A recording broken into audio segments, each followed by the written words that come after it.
মালিক, আমার পরিবার খুব সংকটে আছে।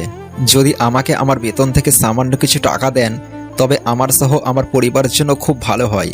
আমরা খুব বেশি উপকৃত হতাম। একজন অসহায় ছেলের কথাগুলো এক নিঃশ্বাসে বলল তার মালিককে। কথাগুলো শুনেই মালিক রাগান্বিত হয়ে বলতে শুরু করলো। শুধু টাকা টাকা করেই আমার মাথাটা মনে হয় একেবারে খেয়ে ফেলবি।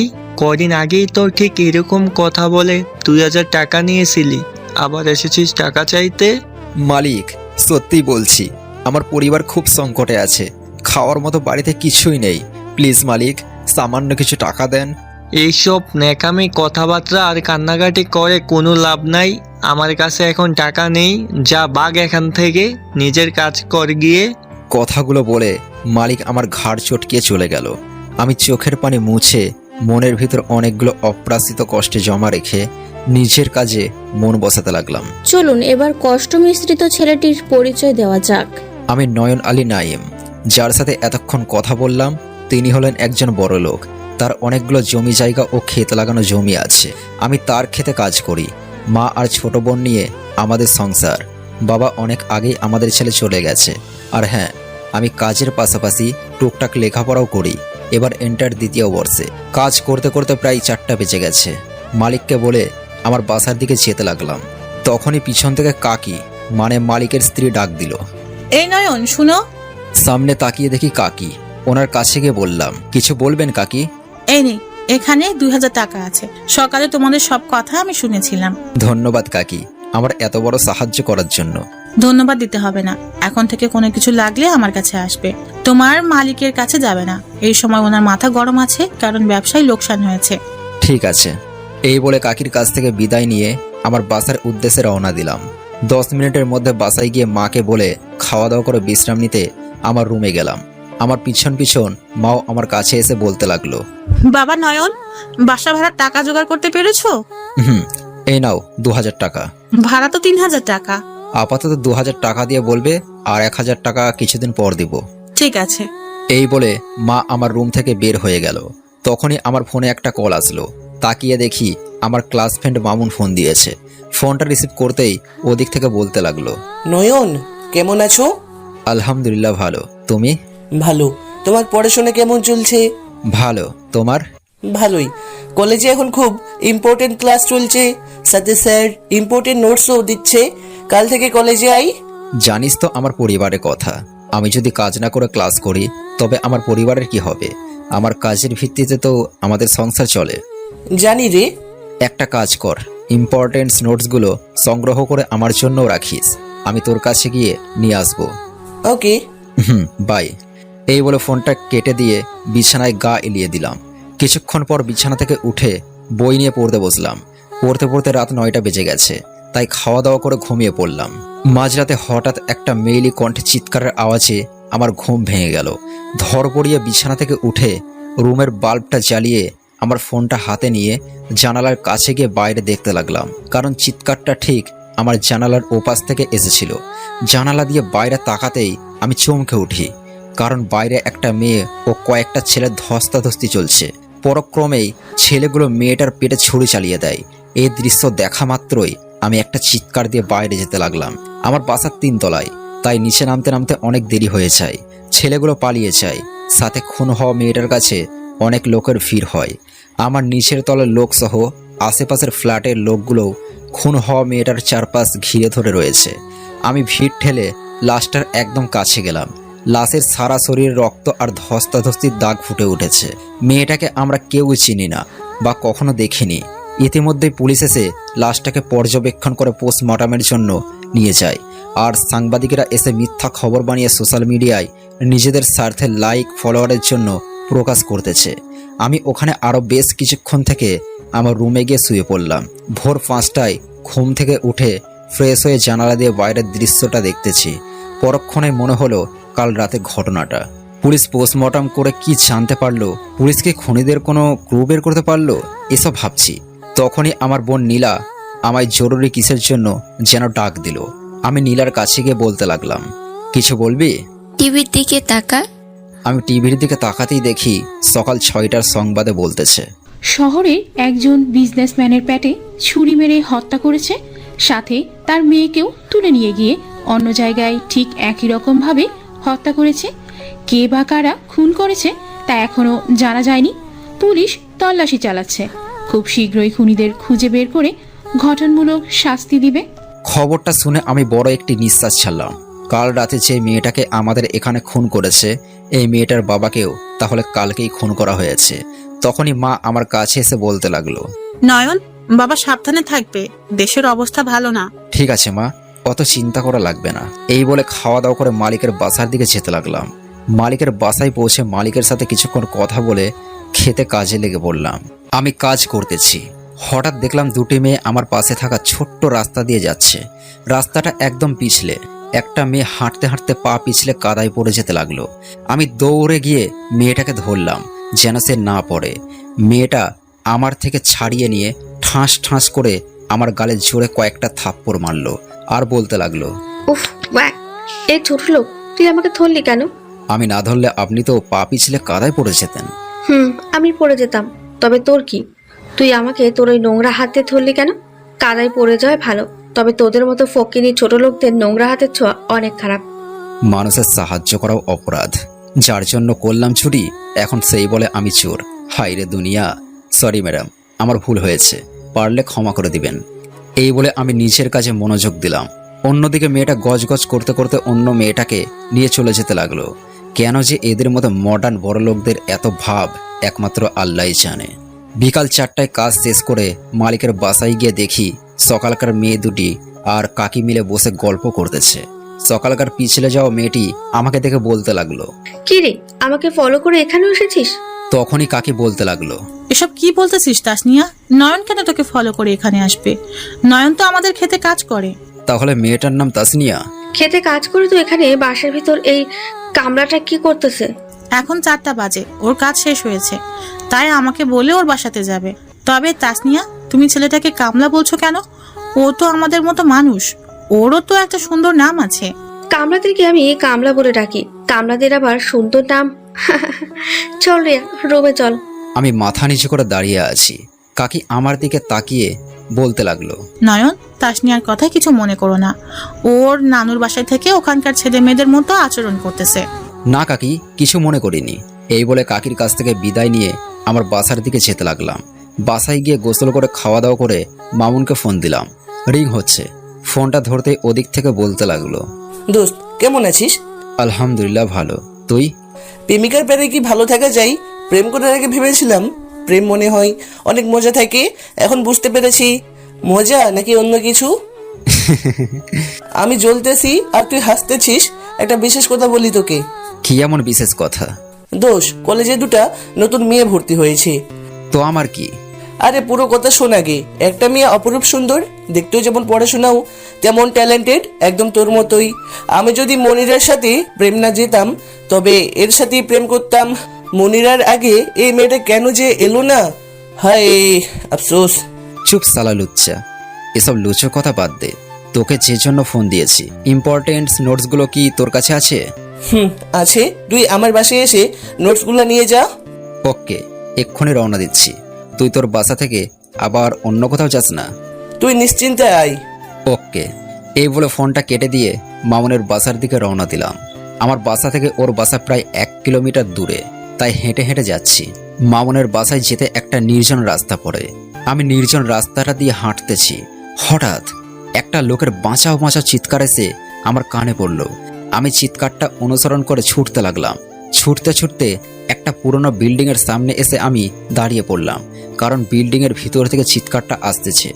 আমি একটা কাঠ হাতে নিয়ে বিল্ডিং এর ভিতর গিয়ে দেখি কয়েকটা গুন্ডা টাইপের লোক, রকি, তালিমুল, রাজু, লাবু মিলে একটা 35-36 বছরের লোককে অনবরত পিটাচ্ছে। আমি লোকগুলোর কাছে গিয়ে বলতে লাগলাম, ভাই, আপনারা লোকটাকে এভাবে মারতেছেন কেন? সেই কৈফিয়ত কি তোকে দিতে হবে? দিতে হবে। আপনারা অন্যায়ভাবে একটা লোককে মারতে পারেন না। আমার কথা শুনে লাবু উচ্চস্বরে হাসি দিয়ে বলতে থাকে, ওই রকি, বস আইছে, বসকে নাকি আমাদের ব্যাপারে কৈফিয়ত দিতে হবে। বসকে ভালোভাবে একটু আপ্যায়ন করতো।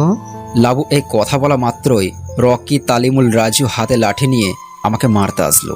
আমিও কম কিসে, আমার হাতে থাকা কাঠটা দিয়ে লাবু সহ সবাইকে এমন মারছি, ওরা সবাই মায়ের চোটে পালিয়ে যায়। আমি তাকিয়ে দেখি মার খাওয়া লোকটি আমার দিকে অবাক দৃষ্টিতে তাকিয়ে আছে। আমি লোকটার কাছে গিয়ে বলতে লাগলাম, আপনি কি ঠিক আছেন তো? ঠিক আছে। আপনার কোনো ভয় নেই? ওদের এমন মার মারছি ওরা আপনার সামনে আসার আগে 10 বার ভাববে। আমার তো কোনো ভয় নেই, ভয় হবে এখন থেকে তোমার জন্য। মানে? তুমি যে লোকগুলোকে মেরেছো, তুমি কি তাদেরকে চেনো? জি না, ওদের তো কখনো দেখিনি। ওরা হলো প্রিন্সের লোক। ওরা এখন থেকে তোমার উপর আক্রমণ করা শুরু করবে। প্রিন্সের লোক? আচ্ছা, আপনাকে কেন ওরা মারতে ছিল? আমি হলাম প্রিন্সের বিপক্ষী দলের লোক, তাই ওরা আমাকে মারতে চায়। তুমি না বাঁচালে আমাকে হয়তো ওরা এতক্ষণে মেরেই ফেলতো। ধন্যবাদ তোমাকে। মানুষের বিপদেই তো মানুষ এগিয়ে আসবে। আপনার বাসা কোথায়? চলুন আপনাকে পৌঁছে দিয়ে আসি। না, লাগবে না, আমি একাই যেতে পারবো। আর হ্যাঁ, তুমি সাবধানে থাকবে। ওকে। এই বলে আমি মামুনের বাসার দিকে রওনা দিলাম। প্রায় 10 মিনিটের মধ্যে ওর বাসার গেটে পৌঁছে কলিং বেল বাজাতেই ভিতর থেকে মামুনের বোন জান্নাত দরজাটা খুলে দিয়ে আমাকে দেখতেই বলতে লাগলো, আরে নয়ন ভাইয়া যে, কতদিন পর আমাদের এখানে আসলেন। তো কেমন আছেন ভাইয়া? আলহামদুলিল্লাহ ভালো আছি, তুমি কেমন আছো? ভালো আছি। ভাইয়াও রুমে আছে, গিয়ে দেখা করেন। হুম। আমি মামুনের রুমে গিয়ে দেখি মামুন ফোনে কার সাথে যেন কথা বলতেছে। আমি মামুনের একদম কাছে গিয়ে দাঁড়িয়ে আছি, কিন্তু তার কোনো ভ্রুক্ষেপ নেই। হয়তো সে আমাকে খেয়াল করেনি। আমিও কোনো কথা বললাম না। তার বিছানায় আস্তে করে বসে পড়লাম। বিছানায় বসাতে সে পিছনে ঘুরে আমাকে দেখে ফোনটা কেটে দিয়ে বলল, কি রে, কখন এলি? এ তো কিছুক্ষণ হলো। তো রুমে এসে দেখি তুই ফোনে কথা বলায় ব্যস্ত। ব্যস্ত নই রে, জিএফ এর প্যারা। তোর এই প্যারা প্যারা শুনতে আর ভালো লাগতেছে না। নোটসগুলো কই? এই নে ধর। আমি নোটসগুলো হাতে নিয়ে দেখতে লাগলাম। কিছুক্ষণ নোটসগুলো দেখে মামুনকে করুণ গলায় আস্তে করে বললাম, নোটসগুলো নিতে কত টাকা পড়েছে রে? 350 টাকা পড়েছে। আমার কাছে তো এখন অতগুলো টাকা নেই, 100 টাকা আছে, আর বাকি টাকাটা কয়েকদিন পরে দিয়ে দিব। এই কথা বলাতে মামুন রাগী লোক নিয়ে আমার দিকে তাকিয়ে রাগী গলায় বলতে লাগলো, তোর কাছ থেকে টাকা গিয়ে চেয়েছি, টাকা পকেটে রাখ। আর আন্টি ও নীলা কেমন আছে? আলহামদুলিল্লাহ ভালো আছে। এখন আমি যাই। রাতের ডিনার করে যাস। না রে, মাকে কিছুই বলে আসিনি। Okay bye. এই বলে আমার বাসায় চলে গেলাম।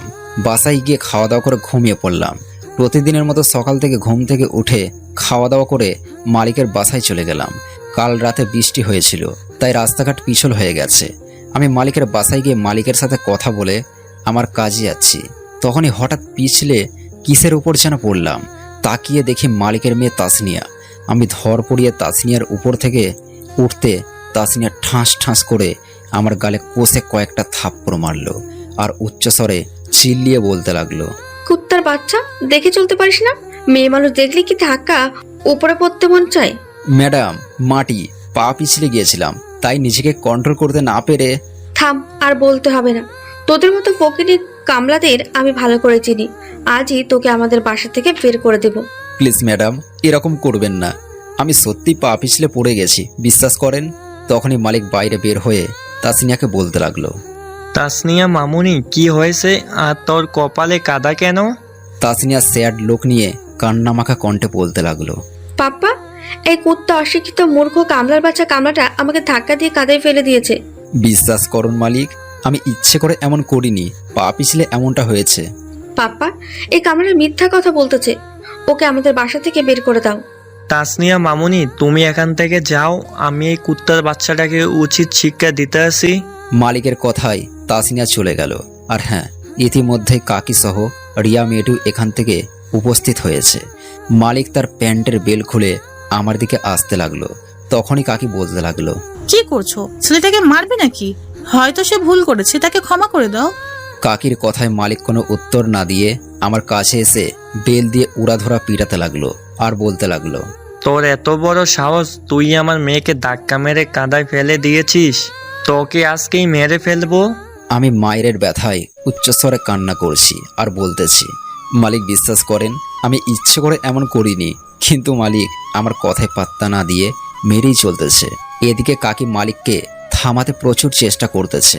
একসময় মালিক আমাকে মার বাদ দিয়ে ঘাড় চটকানি দিয়ে বাসার গেট থেকে বের করে দিয়ে বলতে লাগলো, তোর মতো কুত্তাকে আর আমার বাসায় কাজ করার কোনো দরকার নেই, যা বেরিয়ে। মালিক, আপনার পায়ে পড়ছি, দয়া করে আমাকে বের করে দিবেন না। আমার কথায় মালিক কোনো পাত্তা না দিয়ে আমার মুখের উপরে গেট বন্ধ করে দিল। আমার সারা শরীরে অনেক ব্যথা, কোনো কোনো জায়গা থেকে রক্ত পড়তেছে, ভালো মতো হাঁটতেও পারতেছি না। তবুও অনেক কষ্ট করে হেঁটে হেঁটে আমার বাসায় এলাম।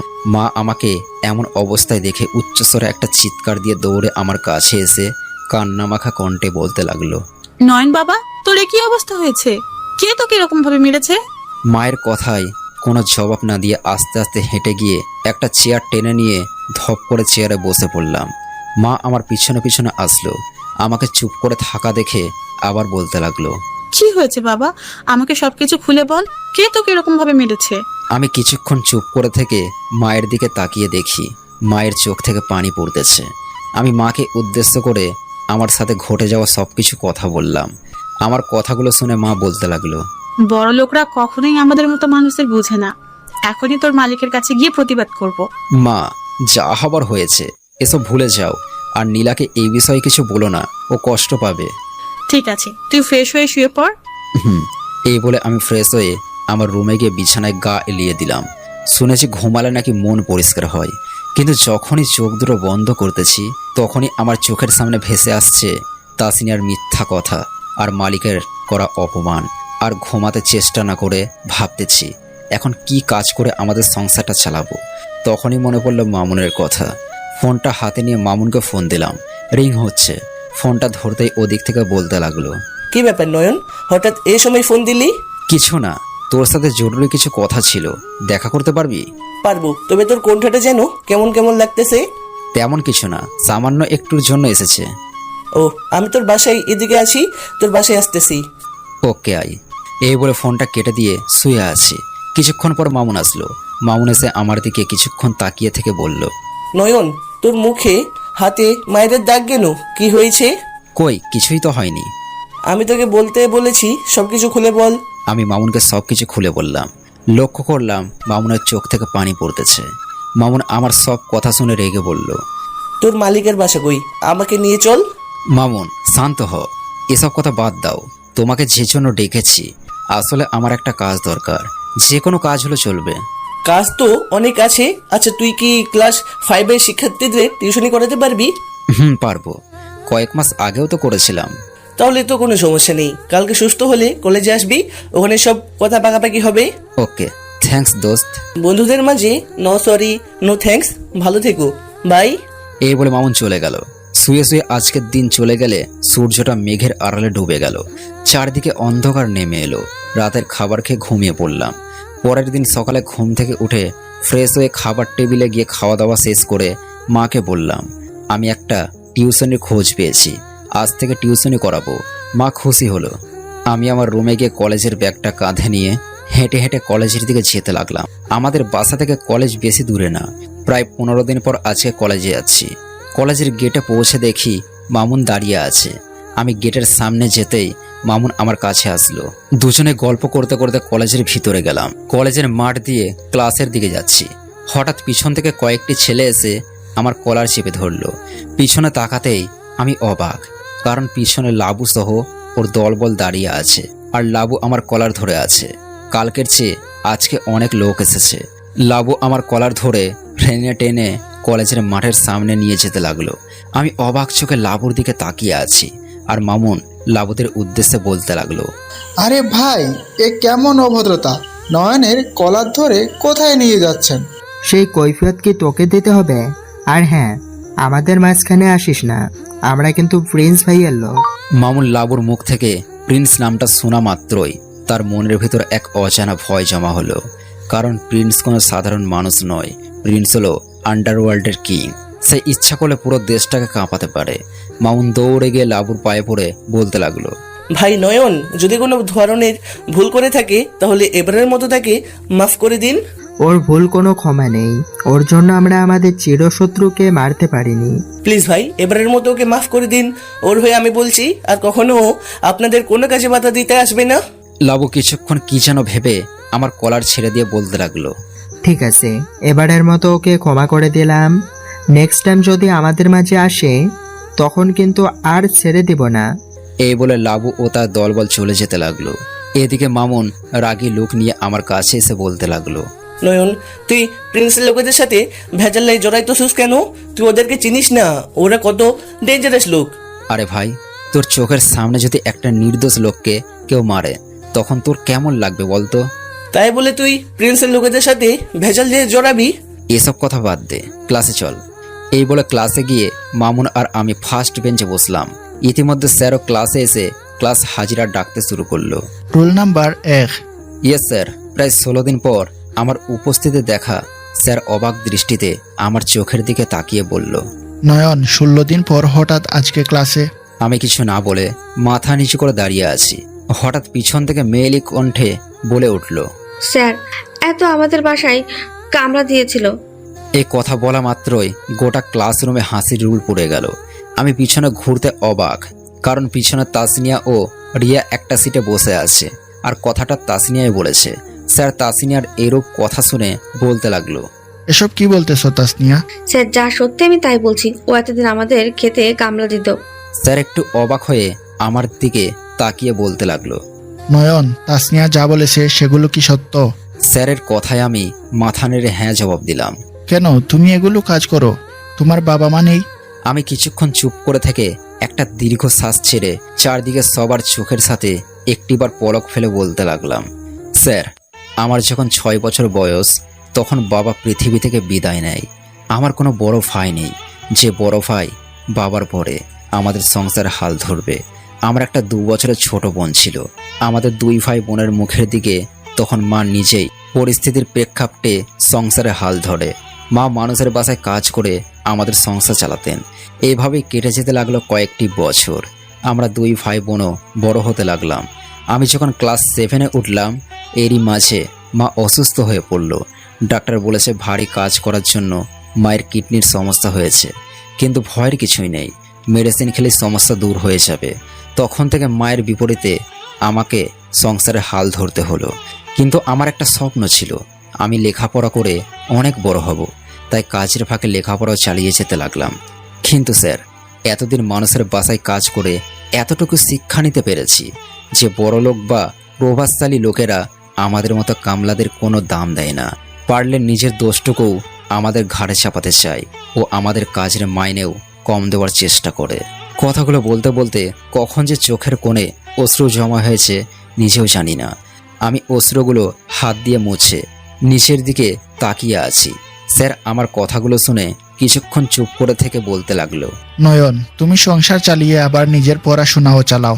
কথাটা শুনে মনের ভিতর একটু কষ্ট হলেও তোমার প্রতি আমি আজকে গর্ববোধ করে বলতে পারি আমার বেস্ট স্টুডেন্ট তুমি। নয়ন, দাঁড়িয়ে না থেকে বসো। জি স্যার। এই বলে বেঞ্চে বসে মামুনের দিকে তাকিয়ে দেখি তার চোখ বেয়ে অশ্রু গড়িয়ে পড়তেছে। আমি তার চোখের অশ্রু মুছে দিলাম। স্যার ক্লাস করাতে লাগলো। এক এক করে সব কয়টি ক্লাস শেষ করে মামুন ও আমি ক্লাস থেকে বের হয়ে মাঠ দিয়ে হাঁটতেছি। হঠাৎ আমার চোখ পড়ল তাসনিয়ার দিকে। তাসনিয়ার চোখ মুখ দেখতে কেমন যেন লাগছে।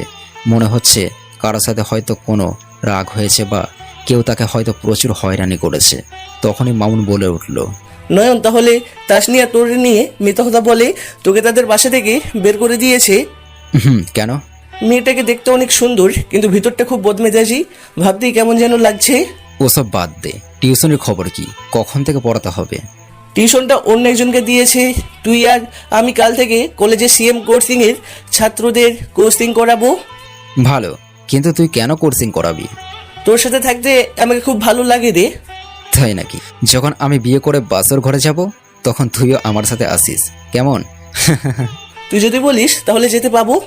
ওকে বাই, কালকে দেখা হবে। কালকে সকাল 6টায় রেডি হয়ে থাকিস। কিন্তু কেন? এই কথা বলারই সুযোগ না দিয়ে বাইক নিয়ে মামুন চলে গেল। আমি আর ওকে না ডেকে বাসার উদ্দেশ্যে রওনা দিলাম। বাসায় এসে খাওয়া দাওয়া করে আমার রুমে শুয়ে আছি। তখনই নীলা আমার রুমে এসে বলতে লাগলো, ভাইয়া কি করো? এই তো শুয়ে আছি। ভাইয়া, তুমি নাকি কাল থেকে টিউশনি করাবে? তোকে কে বলেছে? মা বলেছে। ও, তোর পড়াশোনা কেমন চলতেছে? আলহামদুলিল্লাহ, ভালোই চলতেছে। এখন যাই। এই বলে নীলা চলে গেল। আমি বিছানায় শুয়ে আছি। হঠাৎ করেই আমার চোখ জানালায় থাকা একটা কাগজের দিকে পড়ল। আমি বিছানা থেকে নেমে ধীরে ধীরে জানালার কাছে গিয়ে কাগজটা হাতে নিলাম। কাগজটা কয়েক মোড়ে আবদ্ধ করা, তাই কাগজটা খুললাম। কাগজটা খুলে দেখলাম কাগজে লেখা আছে, যখনই আসিবে বাধা বিপদ ও বালা মুসিবত, আমাকে একবার করিবে তুমি স্মরণ।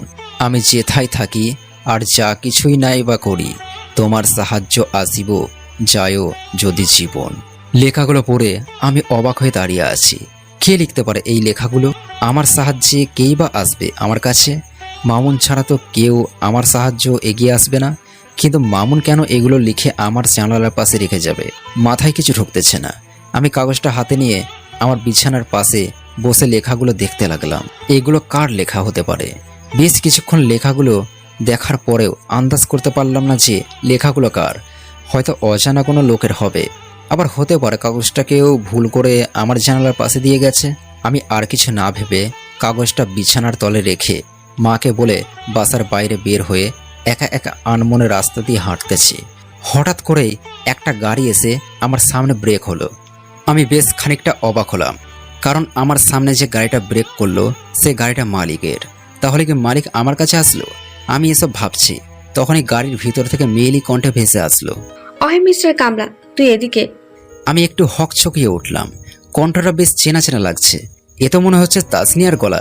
আমাকে চুপ থাকতে দেখে তাসনিয়া আবার বলতে লাগলো, কি রে, উত্তর দিচ্ছিস না কেন? সামনের বিল্ডিং এর 3য় তলায় আমি থাকি, এখন একটু হাঁটতে বের হয়েছি। ও, এই বলে তাসনিয়া চলে গেল।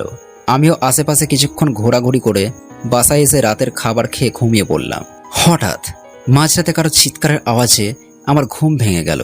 মনে হয় চিৎকারের শব্দটা ছাদের উপর থেকে এসেছে, তাই আমি ফোনটা হাতে নিয়ে তাড়াতাড়ি করে ছাদের উপরে গেলাম। ছাদের পশ্চিম কোণের দিকে তাকাতেই আমার চোখ দুটো বড় বড় হয়ে গেল, কারণ সেখানে একটা মেয়ের রক্তাক্ত দেহ পড়ে আছে। কেউ বা তার পেটে ছুরি বসিয়ে দিয়েছে। আমি দৌড়ে মেয়েটার কাছে গিয়ে দেখি মেয়েটা আর কেউ নয়, মেয়েটা হলো তাসনিয়ার বান্ধবী রিয়া। তার পেটে এখনো ছুরি বসানো রয়েছে, সে ছটফট করতেছে। আমি ছুরিটা হাত দিয়ে ছুরিটা বের করা মাত্রই কয়েকজন লোক ছাদে প্রবেশ করলো। তারা আমাকে এমন অবস্থায় দেখে অবাক হয়ে বলতে লাগলো, নয়ন, তুমি তুমি খুনি?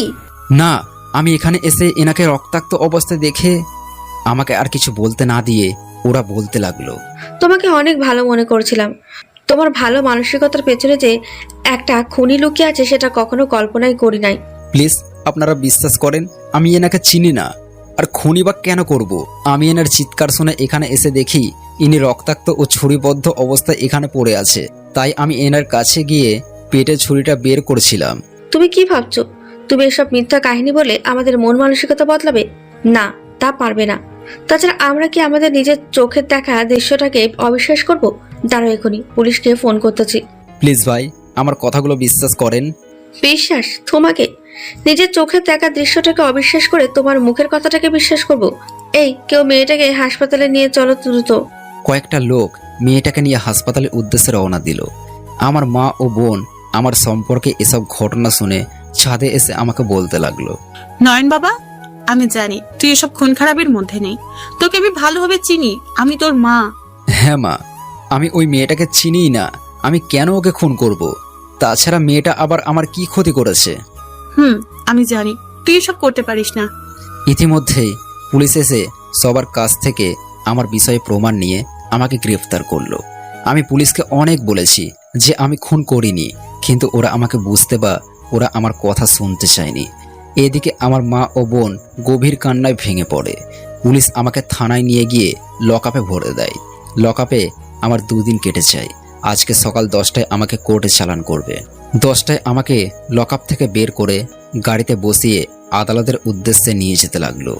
আমি জানি আমি কোনো মতেই নির্দোষ হতে পারবো না, কারণ আমার পক্ষে কোনো উকিল নেই, কারণ আমাদের কোনো টাকা নেই। আজকালকার উকিলরা কেস জিততে আদালতে লড়াই করে না, তারা টাকার জন্য আদালতে লড়াই করে। আমার মা ও বোন কি আজকে আমাকে দেখতে এখানে আসবে? আমি এক ধ্যানে এসব ভাবছি। তখনই একজন পুলিশ এসে বলল, এখন গাড়ি থেকে নেমে পড়ো, আদালতে এসে পড়েছি। পুলিশের কথায় আমার ধ্যান ভেঙে গেল। আমি গাড়ি থেকে নামলাম। ওরা আমাকে আদালতের ভিতরে প্রবেশ করিয়ে কাঠগড়ায় দাঁড় করিয়ে দেয়। কিছুক্ষণ পর জজ আসলে বিপক্ষে দলের উকিল নিজের মতো বানানো কথা বলে আর প্রমাণস্বরূপ কালকের লোকদের দেখিয়ে দেয়, যারা সত্যটা দেখেনি। আমার পক্ষে কোনো উকিল নেই, সেই জন্য জজ আমাকে প্রশ্ন করলেন, তোমার বিপক্ষ দলের লোকেরা যা বলেছে তা কি সত্যি? মাই লর্ড, আমি আগেই বলেছি, এখনো বলবো, আমি মেয়েটাকে খুন করিনি। মেয়েটার চিৎকার শুনে আমি ছাদে এসে মেয়েটাকে রক্তাক্ত ও ছুরিবদ্ধ অবস্থায় দেখে তার ছুরিটা বের করতেছিলাম, যাতে তার কষ্টটা কম হয়। তখনই ওরা চলে এসে আমাকে উল্টাপাল্টা কথাবার্তা বলা শুরু করে। তোমার কাছে কি তোমার কথার কোনো প্রমাণ আছে? জি না, নেই মাই লর্ড। তবে আমি একটা কথা উচ্চস্বরে বলতে পারি, সত্যের পথে থাকলে আমার কিছুই হবে না। আগে যে খুনগুলো হয়েছে সেগুলো মিস্টার নয়ন করেছে, প্রতিপক্ষ উকিল তার প্রমাণ দিয়েছে। তাছাড়া সব খুনগুলোই একই ধরনের। সেই প্রেক্ষাপটে মিস্টার নয়নকে সব খুনগুলোর অভিযোগে 144 নম্বর ধারায় অভিযুক্ত করে ফাঁসির রায় দেওয়া হলো। উক্ত 23/2/2022 রাত 12টায় তার ফাঁসির রায় ধার্য করা হলো। এই বলে জর্জ নিজের আসন পরিত্যাগ করলো। আমি জোরে চিৎকার দিয়ে বলতে লাগলাম, আমি খুন করিনি, আমি খুনি নই। সত্য পথে থাকলে ইনশাল্লাহ আমি আবার আপনাদের সবার মাঝে ফিরে আসব। তখনই আমার পিছন থেকে তাসনিয়া বলতে লাগলো, তোর তো ফাঁসির রায় হয়ে গেছে, তুই আবার ফিরে আসতে পারবি? তবে তোকে একটা প্রশ্ন করতে চাই, তুই কেন রিয়াকে খুন করলি? আমি কতবার বলবো আমি রিয়াকে খুন করিনি। তাছাড়া কেনই বা আমি তাকে খুন করব? সে তো আমার কোনো ক্ষতি করেনি। সে তো তোমার কোনো ক্ষতি করেনি, আমি তো করেছি। মানে কি বলতে চাচ্ছেন আপনি? যে কথাটা তোর মনে বাসা পেতে রয়েছে, মানে তুই আমার উপর প্রতিশোধ নেওয়ার জন্য রিয়াকে খুন করেছিস। আপনার এই ধারণাটা মিথ্যা। না আমি ওকে খুন করেছি, না আমি কারো থেকে প্রতিশোধ নিতে চেয়েছি। তাসনিয়াকে আর কিছু বলতে পুলিশ আমাকে নিয়ে গাড়িতে ওঠাতে যাবে, তখনই একটা পিচ্ছি মেয়ে পিছন থেকে চুপ করে আমার হাতে একটা কাগজ ধরিয়ে দেয়। দৌড়ে চলে গেল। আমি মেয়েটার দিকে তাকিয়ে, কে এই মেয়ে, আর কেনই বা এই কাগজটা আমাকে ধরিয়ে দিল, আর এই কাগজে কি বা লেখা আছে? পুলিশ গাড়িতে আমায় ওঠায়ে গাড়ির টান দিল। আমি চুপ করে আস্তে আস্তে কাগজটা মেলে দেখি কাগজে লেখা আছে, ভয়ের কোনো কারণ নেই, তোমার ফাঁসি কেউ দিতে পারবে না। আমি লেখাটা পুরো ভাবতে লাগলাম, সত্যিই কি আমার ফাঁসি হবে না? যদি আমি সত্যের পথে থাকি তবে সৃষ্টিকর্তাই আমায় রক্ষা করবে। পুলিশ আমায় থানায় নিয়ে গিয়ে লকআপে আটকে দেয়। 2 দিন পর আমার ফাঁসি হবে, এই ভেবে আমার মনে কোনো ভয় নেই। আমার ভয় শুধু মা আর বোনকে নিয়ে। তারা আজকে আদালতে আমাকে দেখতে এলো না। আমার যদি ফাঁসি হয় তবে তাদের দেখাশোনা কে করবে? আর এখন তারা কি করছে? ওদের কথা ভাবতেই চোখ দিয়ে অঝরে অশ্রু গড়িয়ে গড়িয়ে পড়তেছে। তখনই মামুন আমার লকআপের সামনে এসে বলতে লাগলো, নাইম কেমন আছিস? ভালো আর কই আছি, মানুষের মিথ্যা দেখার কারণে আমার ফাঁসি হতে চলেছে। মামুন, মা আর নীলা কেমন আছে রে? আর তারা এখন কই? মামুনের চোখ থেকে অশ্রু গড়িয়ে গড়িয়ে পড়তেছে। সে অশ্রু মুছতেছে আর বলতেছে, আমি ফ্ল্যাটের ওখানে গিয়ে শুনি তোর মা আর বোনকে ফ্ল্যাটের মালিক বাসা থেকে বের করে দিয়েছে। তারা এখন কই আছে সে কথা জানি না। মামুন, তুই ওদের খুঁজে বের করে ওদের খোঁজ খবর রাখিস। আমার তো এই পৃথিবীতে থাকার আর বেশি দিন সময় নেই। এই কথা বলেই আমি কান্নায় ভেঙে পড়ি। মামুন আমার কান্না সহ্য করতে না পেরে চলে যায়। চোখের অশ্রে অশ্রে পার হয়ে যায় 2টি দিন। আজকে রাত 12টায় আমার ফাঁসি। কয়েকটা লোক আমার কাছে এসে আমার শেষ ইচ্ছা জানতে চাইলে আমি ওদের নাই বলে দিই। ওরা চলে গেল। আমি বেমুখ হয়ে লকআপে বসে আছি। হঠাৎ একটা কাগজ উড়ে আমার সামনে পড়ল। আমি কাগজটা হাতে নিয়ে দেখি সেখানে লেখা আছে, নয়ন করো না তুমি ভয়, দেখবে হবেই আমাদের জয়, তোমার ফাঁসি কেউ দিতে পারবে না। লেখাটা পড়ে আমি আশেপাশে তাকালাম কেউ আছে কিনা, কিন্তু অবিশ্বাস্য বিষয়, আশেপাশে কেউ নেই। তাহলে কাগজটা দিল কে? আমি কাগজটা ফেলে দিলাম। রাত 11টায় আমি 2 রাকাত নফল নামাজ পড়লাম। আমার নামাজ পড়া শেষ হলেই কয়েকটা কালো পোশাকধারী লোক আমার কাছে এসে আমার হাত ধরে কোথায় যেন নিয়ে যেতে লাগলো। তারা আমাকে একটা গলি দিয়ে নিয়ে যাচ্ছিল। হঠাৎ করে চারপাশে বোম ব্লাস্ট হওয়ার শব্দ ভেসে আসলো, সাথে গুলি চালানোর শব্দ। কালো পোশাকধারী লোকেরা আমাকে ছেড়ে দিয়ে চারপাশ ছোটাছুটি করতেছে, আর আমি ওখানেই দাঁড়িয়ে আছি। তখনই পিছন থেকে কে যেন আমার মুখে চেপে ধরলো। আর কিছু মনে নেই। 4 বছর পর টিভিতে নিউজ দিচ্ছে, কক্সবাজার সমুদ্র সৈকতের ধারে কয়েকদিন যাবৎ একটি করে লাশ পাওয়া যাচ্ছে। যে লোকগুলোর লাশ পাওয়া যাচ্ছে তাদের নামে থানায় অনেক অভিযোগ আছে। তার চেয়ে বড় কথা হলো তারা সবাই প্রিন্সের লোক। কে বা কারা লোকগুলোকে খুন করতেছে তা এখনো ঠিক জানা যায়নি। এই ক্রাইমটা নিয়ে সরকার বলেছে চারপাশে পুলিশ ও র্যাব কর্মীরা তল্লাশি চালাচ্ছে। খুব শীঘ্রই খুনিকে ধরে আইনের আয়তায় আনা হবে। অন্যদিকে এই নিউজটা শোনার সাথে সাথে নতুন প্রজন্মের এক ছদ্মবেশী মাফিয়া কিং KN উচ্ছ্বাসে পৈশাচিক হাসি ফেটে পড়ে আর উচ্চস্বরে বলতে থাকে, আমাকে ধরা অতটাই সহজ নয় যতটা সরকার ও তার কর্মীরা ভাবতেছে। আমি ইংল্যান্ড, আমেরিকা সহ কয়েকটি দেশের হাজার হাজার ট্রেনিং আর শ্রমের মাধ্যমে নতুন প্রজন্মের আন্ডারওয়ার্ল্ডের কিং হয়েছি। KN এর এই কথা শুনে তার এক কর্মচারী লিটন বলতে লাগলো, ভাই আপনার নেক্সট টার্গেট কি? লিটন 4 বছর আগে আমি যে কলেজে পড়াশোনা করতাম, শুনেছি সেই কলেজে নাকি প্রিন্স তার নেশা জাতীয় কারবার চালায়, সাথে সাধারণ মানুষের উপর নির্যাতন নিপীড়ন করেই চলতেছে। ভাই ঠিকই শুনেছেন। আমার নেক্সট টার্গেট ওই কলেজটাকে আমার আওতায় আনা আর প্রিন্সের রাজত্ব শেষ করা। এই বলে KN একটা রহস্যময়ী মুচকি হাসি দিল। এই হাসিটার ভেতরে লুকিয়ে আছে ভয়ঙ্কর কিছু। তার লোকেরা ছাড়া এই হাসিটার অর্থ কেউ জানে না। ভাই আপনি চাইলে আমরা আজ থেকে অপারেশনে নেমে পড়ি। লিটন এক কথায় বলাতেই KN তার দিকে রাগান্বিত চোখে তাকিয়ে কিছুক্ষণ চুপ থেকে বলল, লিটন, আমি ওই কলেজে অনার্সে 3য় বর্ষে ভর্তি হব। তুমি সব ব্যবস্থা করো আর আমার জন্য মেসের রুম ভাড়া নিও। কিন্তু ভাই, KN লিটনকে থামিয়ে দিয়ে শয়তানি মার্কা ভাবে বলল, এই KN এর কাছে কোনো কিন্তু নেই। আমি যা বলেছি তুই তাই করো। এই বলে KN ওখান থেকে চলে আসলো সমুদ্র সৈকতের ধারে। KN সমুদ্র সৈকতের পাশে একটা বিল্ডিং এ থাকে। বিকেল হয়ে গেছে। এই সময় KN সূর্য সৈকতে এসে সূর্য ডোবার প্রবাহটা অনুভব করে। সমুদ্রের পানির মধ্যে সূর্যের হাবুডুবু খাওয়াটা KN এর খুবই পছন্দ। সময় যত যাচ্ছে ততই সমুদ্রের পানির গভীরে সূর্য যেন ধীরে ধীরে হারিয়ে যাচ্ছে। এক সময় সমুদ্রের পানি সূর্যকে গ্রাস করে তার গভীরতায় ডুবিয়ে নিল। চারদিকে অন্ধকার নেমে আসলো। হঠাৎ করে একটা মেয়েলি কণ্ঠে বাঁচাও বাঁচাও আওয়াজ ভেসে আসলো KN এর কানে। KN আওয়াজটা অনুসরণ করে ছুটতে লাগলো। ছুটতে ছুটতে একটা খোলা নির্জন জায়গায় এসে থামলো। সে দেখলো কয়েকটা ছেলে মিলে একটা মেয়েকে রেপ করার চেষ্টা করছে। এই দৃশ্যটা দেখা মাত্রই KN এর চোখ দুটো রক্তের মতো লাল বর্ণ ধারণ করলো।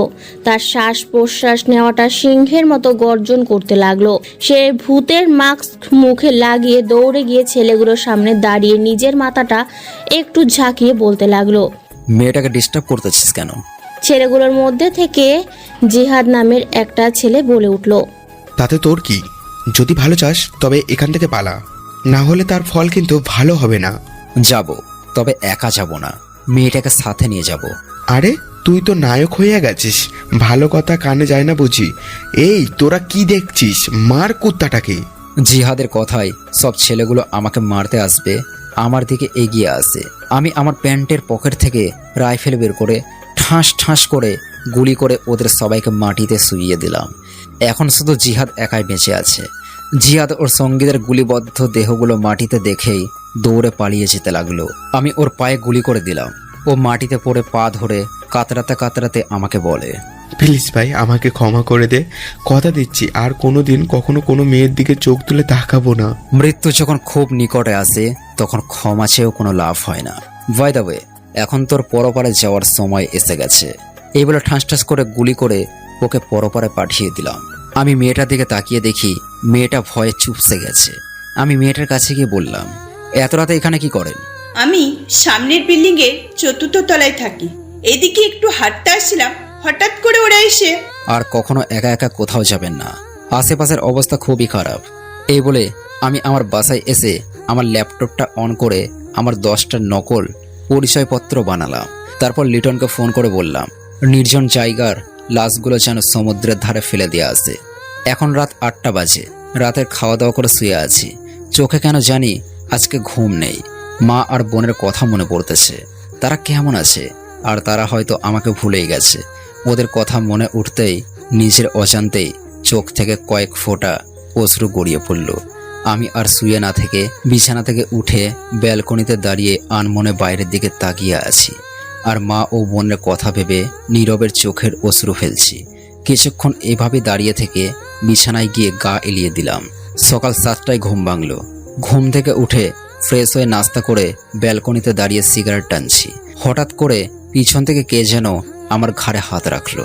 পিছনে তাকিয়ে দেখি লিটন। লিটন আমাকে বলল, ভাই আপনার মনটা আজকে কেমন যেন ভারী ভারী লাগতেছে, কি হয়েছে বলেন তো? তেমন কিছু না, মা ও বোনের কথা কেন জানি খুব মনে পড়তেছে। ভাই আপনি তো এখন দেশে এসে গেছেন, আপনার মা ও বোনকে এবার খুঁজে বের করুন। ঠিক বলেছ, আমি যে তোমাকে কলেজে ভর্তি হওয়ার কথা বলেছি। ভাই আপনাকে ভর্তি করানো হয়ে গেছে আর মেসের রুমও ভাড়া নিয়েছি, আপনি চাইলে আজকেই কলেজে যেতে পারেন। আজকে যাব, তুমি গাড়ি বের করো, আমি রেডি হয়ে আসতেছি। ওকে ভাই। এই বলে লিটন নিচে গেল। আমি আমার রুমে গিয়ে পোশাক চেঞ্জ করে নিচে গিয়ে দেখি লিটন গাড়ি নিয়ে দাঁড়িয়ে আছে। আমি গাড়ির সামনে গিয়ে গাড়িতে বসলাম। লিটন আমাকে বলল, ভাই আপনাকে আজকে দেখতে একেবারে ভিন্ন রকম লাগতেছে। ভিন্ন রকম হওয়ারই তো প্র্যাকটিস করতেছি। তাই বলে এরকম খ্যাত সাজবেন। আর হ্যাঁ, সিটে আপনার বই রাখা আছে। আমি বইগুলো ব্যাগে ঢোকাতে ঢোকাতে বললাম, খ্যাত সেজে না গেলে সবাই আমাকে তো সন্দেহ করবে। ভাই আপনি একেবারেই জিনিয়াস। আমরা প্রায় কলেজের কাছাকাছি এসে গেছি। আমি লিটনকে একটু দূরে গাড়ি থামাতে বললে সে একটু দূরে গাড়ি থামায়। আমি গাড়ি থেকে নেমে ওকে পাঠিয়ে দিয়ে কলেজের দিকে যাচ্ছি। পরনে পুরনো ময়লা ভরানো প্যান্ট ও শার্ট, কাঁধে একটা ছেঁড়া পুরনো ব্যাগ, চোখে মোটা ফ্রেমের চশমা দেখে মনে হচ্ছে খ্যাত থেকে কামলা হয়ে উঠেছি। যাই হোক, আমি কলেজের গেট দিয়ে ভিতরে প্রবেশ করে বড় একটা নিঃশ্বাস ফেলে চারদিকে একবার করে চোখ বুলিয়ে নিলাম। সামনের দিকে হাঁটতে লাগলাম। হঠাৎ করে কিসের সাথে যেন ধাক্কা খেয়ে মাটিতে পড়ে গেলাম। মাটি থেকে উঠতেই একটা মেয়ে বলতে লাগলো, আরে ভাই আপনার লাগেনি তো? আসলে আমি সরি, দেখতে পাইনি। মেয়েটাকে কেমন যেন চেনা চেনা লাগতেছে। আর এই মেয়েটাকে তো কালকে আমি বাঁচিয়েছি, কিন্তু এখানে কি করতেছে? আমি চুপ থাকতে দেখে মেয়েটা আবার বলতে লাগলো, কি হলো ভাইয়া, উত্তর দিচ্ছেন না কেন? না মানে লাগেনি। আর আপনার লাগেনি তো? না লাগেনি। আচ্ছা, অনার্স 3য় বর্ষের রুমটা কোন দিকে বলতে পারেন? আমার সাথে আসুন। আমি মেয়েটার সাথে গেলাম। মেয়েটা আমাকে অনার্স 3য় বর্ষের রুম দেখিয়ে দিয়ে ও 2য় বর্ষে রুমে গেল। আমি ক্লাসরুমে প্রবেশ করে ফার্স্ট বেঞ্চটাতে বসলাম। লক্ষ্য করলাম ক্লাসের সবাই আমার দিকে কেমন যেন আর চোখে তাকাচ্ছে। আমি সেদিকে লক্ষ্য না দিয়ে নিজের মতো বসে আছি। কিছুক্ষণ পর একটা ছেলে ক্লাসরুমে প্রবেশ করলো। ছেলেটাকে দেখতেই আমার শরীরটা কেমন যেন উৎফুল্লভাবে কেঁপে উঠল। 4 বছর আগে এই মুখটা দেখেছিলাম। 4 বছর আগে এই মুখটাই আমাকে অনেক অনুপ্রেরণা ও শক্তি ও সাহায্য করত, অনেক ভালোবাসত। আজ কতদিন পর সেই চিরচেনা মুখটাকে আমি দেখলাম। মুখটা আর কার নয়, মুখটা হলো আমার প্রিয় বন্ধু মামুনের। মামুন আমার কাছে এসে বলল, এক্সকিউজ মি, একটু সরে বসেন। আমি একটু সরে গেলে মামুন আমার কাছে বসলো আর হাসি মাখা মুখটা নিয়ে আমাকে বলল, হাই, আমি মামুন, তুমি? আমি নাইম আহমেদ নয়ন। আমি নয়ন কথাটা বলাতে এক নিমেষেই মামুনের উজ্জ্বল ও হাসি মাখা মুখটা কালো হয়ে গেল। চোখ দুটো অশ্রু ভরে টলমল করতে লাগলো। মনে হয় এখনই বৃষ্টিপাত হবে। মামুনের এরকম অবস্থা দেখে আমার ভীষণ কষ্ট হতে লাগলো। তবুও কষ্টগুলো চেপে রেখে মামুনকে বললাম, কি হলো মিস্টার মামুন, কই হারিয়ে গেলেন? কই না তো। ও, আমরা দুজনে চুপ হয়ে গেলাম। কিছুক্ষণ পর স্যার এসে আমার পরিচয় নিয়ে ক্লাস শুরু করতে লাগলো। একে একে সব কয়টি ক্লাস শেষ করে বাইরে বেরিয়ে এসে কলেজের মাঠ দিয়ে হাঁটতেছি। হঠাৎ করে পিছন থেকে কে যেন ডাক দিল। পিছনে তাকিয়ে দেখি মামুন। আমি একটু দাঁড়িয়ে পড়লাম। মামুন আমার কাছে এসে বলল, নাইম, তোমার বাসা কোথায়? আমার বাসা অনেক দূরে, আমি কলেজের মেসে থাকি। ওহ, তোমাকে দেখতে আমার এক বন্ধুর মতো লাগে। তাই নাকি? তো আমাকে কি আপনার বন্ধু করা যায় না? কেন না, অবশ্যই। ওকে বাই, তাহলে কালকে কথা হবে। এই বলে আমি মেসে গিয়ে গোসল করে খাওয়া দাওয়া করে ফোনে রাত 9টার অ্যালার্ম দিয়ে ঘুমিয়ে পড়লাম। অন্যদিকে প্রিন্স প্রতিদিন তার লোকদের মৃত্যুর খবর শুনে টেনশনে পড়ে যায়। সে তার সমস্ত লোকদের বলেছে আগামী 72 ঘন্টার মধ্যে ওই অজানা শত্রু সম্পর্কে আমি সব ডিটেলস চাই। প্রিন্সের কথায় তার লোকেরা তন্ন তন্ন করে বাংলাদেশের সমস্ত অলিতে গলিতে খুঁজে চলেছে অজানা শত্রুটার সব ডিটেলস সহ তাকেও। রাত 9টায় ফোনের অ্যালার্মের শব্দে আমার ঘুমটা ভেঙে যায়। আমি ঘুম থেকে উঠে ফ্রেশ হয়ে খাওয়া দাওয়া করে মেসের বাইরে রাস্তার মোড়ের দোকানে 1 কাপ চা খেয়ে 1 প্যাকেট সিগারেট নিলাম। তারপর রাস্তা দিয়ে হেঁটে চলেছি কলেজের দিকে। মেস থেকে কলেজ বেশি দূরে না, হেঁটে গেলে 2 মিনিট লাগবে। আমি হেঁটে হেঁটে কলেজের গেটে গিয়ে দেখি গেটটা খোলা। গেটের কাছে যে দারোয়ান ছিল সে নাক ডেকে ঘুমাচ্ছে। আমি পা টিপে টিপে আস্তে আস্তে করে কলেজের ভিতরে ঢুকলাম। কলেজের ভিতরে ঢুকে দেখি একটা রুমে আলো জ্বলছে। আমি ধীরে ধীরে ওই রুমটার কাছে গিয়ে দরজার আড়ালে লুকিয়ে দেখলাম 10-12টা লোক মিলে বসে হিরোইন নিচ্ছে আর কি যেন বিষয় কথা বলতেছে। ওদের মধ্যে থেকে একটা লোককে আমার কেমন যেন চেনা চেনা লাগছে। আরে এ তো লাবু, প্রিন্সের লোক। এরা কি কথা বলা বলি করছে, আমাকে তো শুনতেই হবে।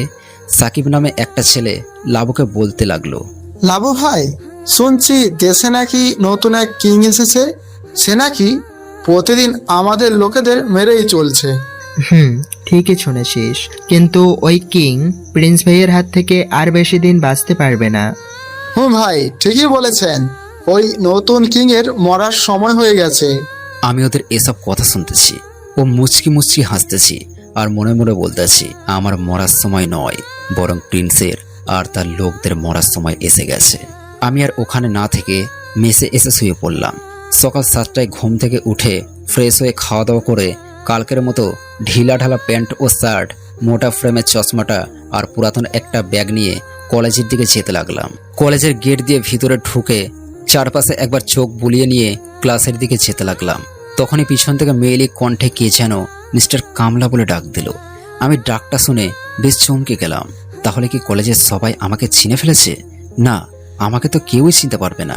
আমাকে চুপচাপ দেখে পিছন থেকে আবার বলে উঠল, আমি মিস্টার কামলা। আমি পিছনে ঘুরে মেয়েটিকে দেখতেই চমকে যাই।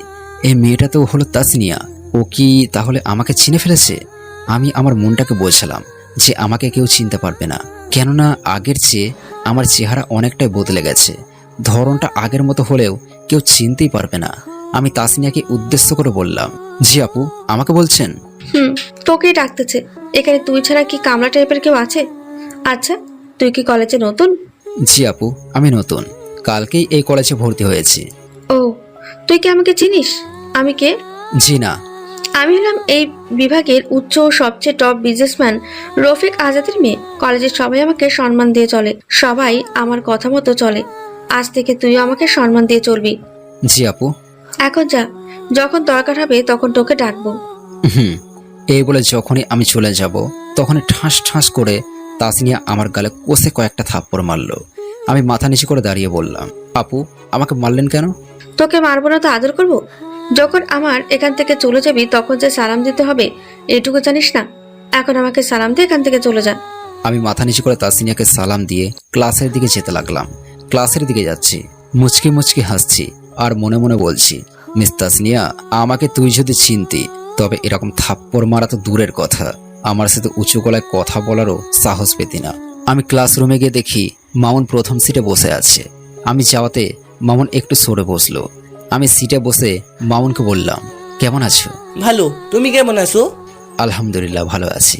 আমরা কথা বলতেছি, তখনই একটা মেয়ের দল ক্লাসে প্রবেশ করলো। তাদের মধ্যে তাসনিয়াও ছিল। তাসনিয়া আমাকে ক্লাসে দেখে অবাক হয়ে বলল, আরে মিস্টার কামলা, আপনি এই ক্লাসে? তাসনিয়া আমার মিস্টার কামলা বলাতে মামুন বাদ দিয়ে ক্লাসের সবাই হো হো করে হেসে উঠল। আমি মাথা নিচু করে বললাম, জি আপু, আমি এই ক্লাসে নতুন ভর্তি হয়েছি। ও ভালো, ভালো করে পড়াশোনা করবে কেমন? মামুন সাহেবের আগের বন্ধু মিস্টার কামলা। তাসনিয়া এই কথা বলাতে মামুন রেগে গিয়ে তাসনিয়াকে বলল, তাসনিয়া, নয়নের নামে বাজে কথা বলবে না।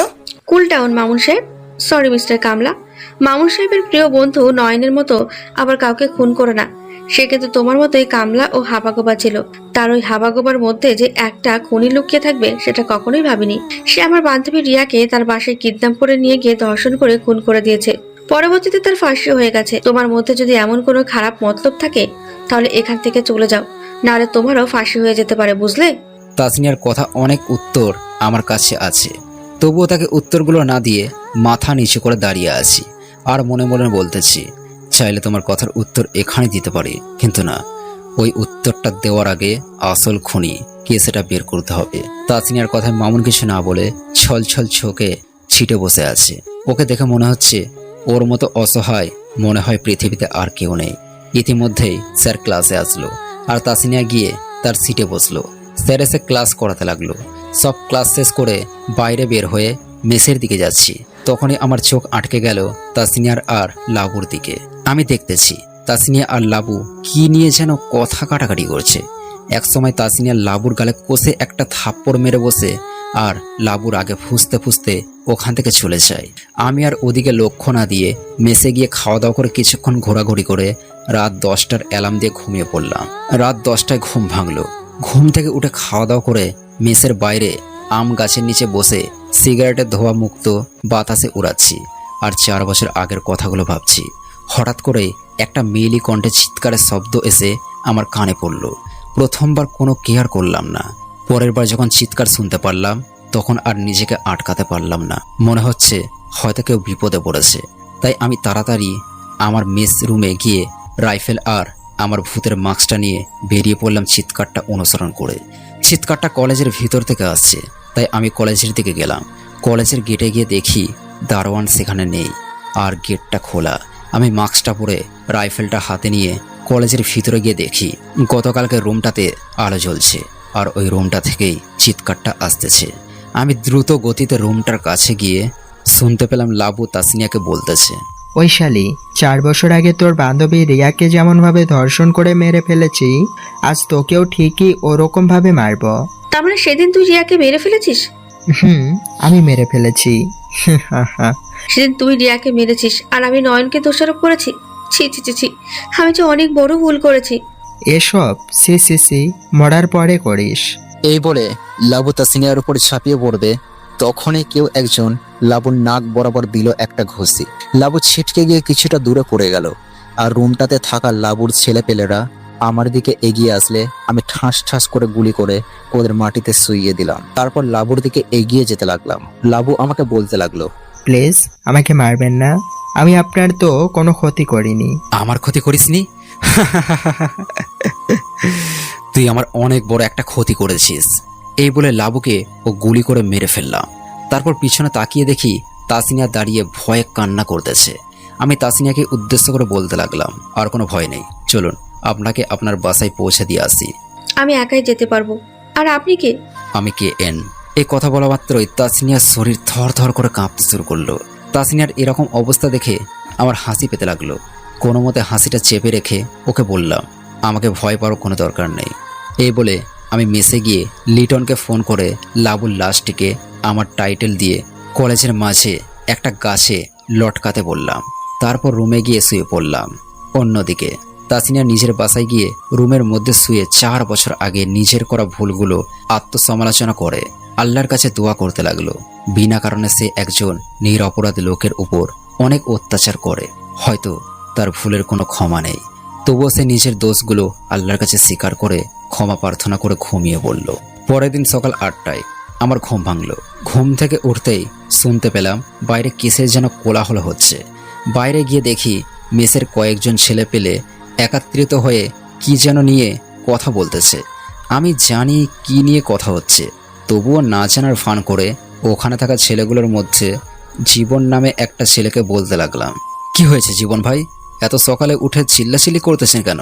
আমি ওই কথা বলাতে ওখানে থাকা সবাই আমার দিকে তাকালো আর জীবন বলতে লাগলো, নয়ন, প্রিন্সের ভাই লাবুকে কারা যেন মেরে কলেজের মাঝখানের বড় গাছটায় লটকিয়ে রেখে দিয়েছে, আর তার শরীরে আন্ডারওয়ার্ল্ডের কিং কেয়ানের টাইটেলকে সাদৃশ্যপূর্ণ করে রেখেছে। ও, লাশটাকে মাটিতে রেখেছে নাকি এখনো উপরেই আছে? মাটিতে এখনো নামায়নি, প্রিন্স আসবে তারপর নামাবে। এই কথা শোনা মাত্রই আমার বুকটা উৎফুল্লভাবে কেঁপে উঠল, কারণ প্রিন্সের সাথে আমার অনেক বোঝাপড়া আছে। প্রিন্স কি কলেজের মাঠে আসবে? প্রিন্স আজকে আসবে। ও, এই বলে আমি কলেজের দিকে রওনা দিলাম। হঠাৎ করেই আমার ফোনটা বেজে উঠল। স্ক্রিনে তাকিয়ে দেখি আননোন নাম্বার থেকে ফোন এসেছে। প্রথমবার রিসিভ করলাম না। পরের বার যখন ফোন দিল তখন রিসিভ করতেই ওই দিক থেকে মেয়েলি কণ্ঠে বলল, আসসালামু আলাইকুম, কেমন আছো? ওয়ালাইকুম সালাম। কে আপনি? চিনলাম না তো। আমাকে তুমি চিনবে না তো ফোন দিলেন যে? আমি তোমাকে চিনি, তাই ফোন দিয়েছি। ভালো করেছেন। এখন কিছু বলবেন নাকি ফোনটা রেখে দিব? আরে দাঁড়ান দাঁড়ান। দাঁড়িয়েই তো আছি। ফাজলামো করছেন? আপনি কে যে আপনার সাথে ফাজলামো করব? কিছু বললে বলেন। আপনার কি জিএফ আছে? না, নেই। তো আমার জিএফ দিয়ে আপনি কি করবেন? ও ইয়েস, আমি আমি সাকসেস। মানে কি বলতে চাইছেন? মানে আমি তোমাকে ভালোবাসি। আপনাকে পাগল কুত্তায় কামড় দিয়েছে নাকি? আমাকে চিনো? চিনি। আই লাভ ইউ কেন নয়ন। এই বলে ফোনটা কেটে দিল। আমি ওখানে দাঁড়িয়ে গভীর চিন্তায় মগ্ন হয়ে পড়লাম। কে এই মেয়ে? আমার নাম্বার আর আসল পরিচয় জানলো? মেয়েটা আমার শত্রুপক্ষ নাকি সত্যি পরিচিত কেউ? এসব ভাবতেছি, তখনই পিছন থেকে কেউ বলতে লাগলো, কেমন আছেন? পিছনে তাকিয়ে দেখি কালকে কলেজে যে মেয়েটার সাথে ধাক্কা লেগেছিল সেই মেয়েটি। আমি বললাম, জি আলহামদুলিল্লাহ ভালো, আপনি কেমন আছেন? আমিও ভালো আছি। আচ্ছা, আপনার নাম কি? নাইম আহমেদ নয়ন। আপনার নাম? লেখিকা বন্যা চৌধুরী। ও, আপনি লেখালেখি করেন? টুকটাক লিখি। কই যাবেন এখন? কলেজের ভিতরে নাকি লাশ পাওয়া গেছে, সেখানে যাচ্ছি। ও, আমি ওখানেই যাচ্ছি, চলেন যাওয়া যাক। চলেন। আমরা কলেজের গেট দিয়ে দেখি অনেক লোকের ভিড় হওয়ারই কথা, কারণ লাবু কোনো সাধারণ ব্যক্তি নয়, আর তার কুকর্মের ও কোনো হিসাব নেই। সবাই বলাবলি করতেছে ধন্যবাদ KN, লাবুর মতো নিকৃষ্ট জানোয়ারকে মেরে ফেলার জন্য, আর সবাই লাবুর দিকে তাকিয়ে থুতো নিক্ষেপ করতেছে। আমরা যেই কলেজের ভিতরে যাব অমনি 20 থেকে 30টি গাড়ি কলেজের রাস্তা দিয়ে এসে কলেজের ভিতরে প্রবেশ করতেছে, আর কিছু কিছু লোকরা গাড়িগুলোর সামনে থাকা লোকগুলোকে সরিয়ে দিচ্ছে, কারণ গাড়িগুলো আন্ডারওয়ার্ল্ডের কিং প্রিন্সের। গাড়িগুলো কলেজের ভিতরে প্রবেশ করে থেমে গেল, আর গাড়িগুলো থেকে বন্দুক হাতে নিয়ে প্রিন্সের লোকেরা বেরিয়ে আসলো। তারা চারিদিক বন্দুক হাতে নিয়ে ঘিরে নিল। কিছুক্ষণ পর মাঝের একটা গাড়ি থেকে 2টি লোক বেরিয়ে আসলো। একটি হলো প্রিন্স আর অপরটি হলো প্রিন্সের ছেলে বাদশাহ। প্রিন্স আর বাদশাহ অলতো পায়ে হাঁটতে হাঁটতে লাবুকে লটকে রাখা গাছটার কাছে গেল। তখনই কয়েকটা লোক গাছ থেকে লাবুর লাশটা নিচে নামিয়ে সাদা কাপড়ে অবাধ্য করলো।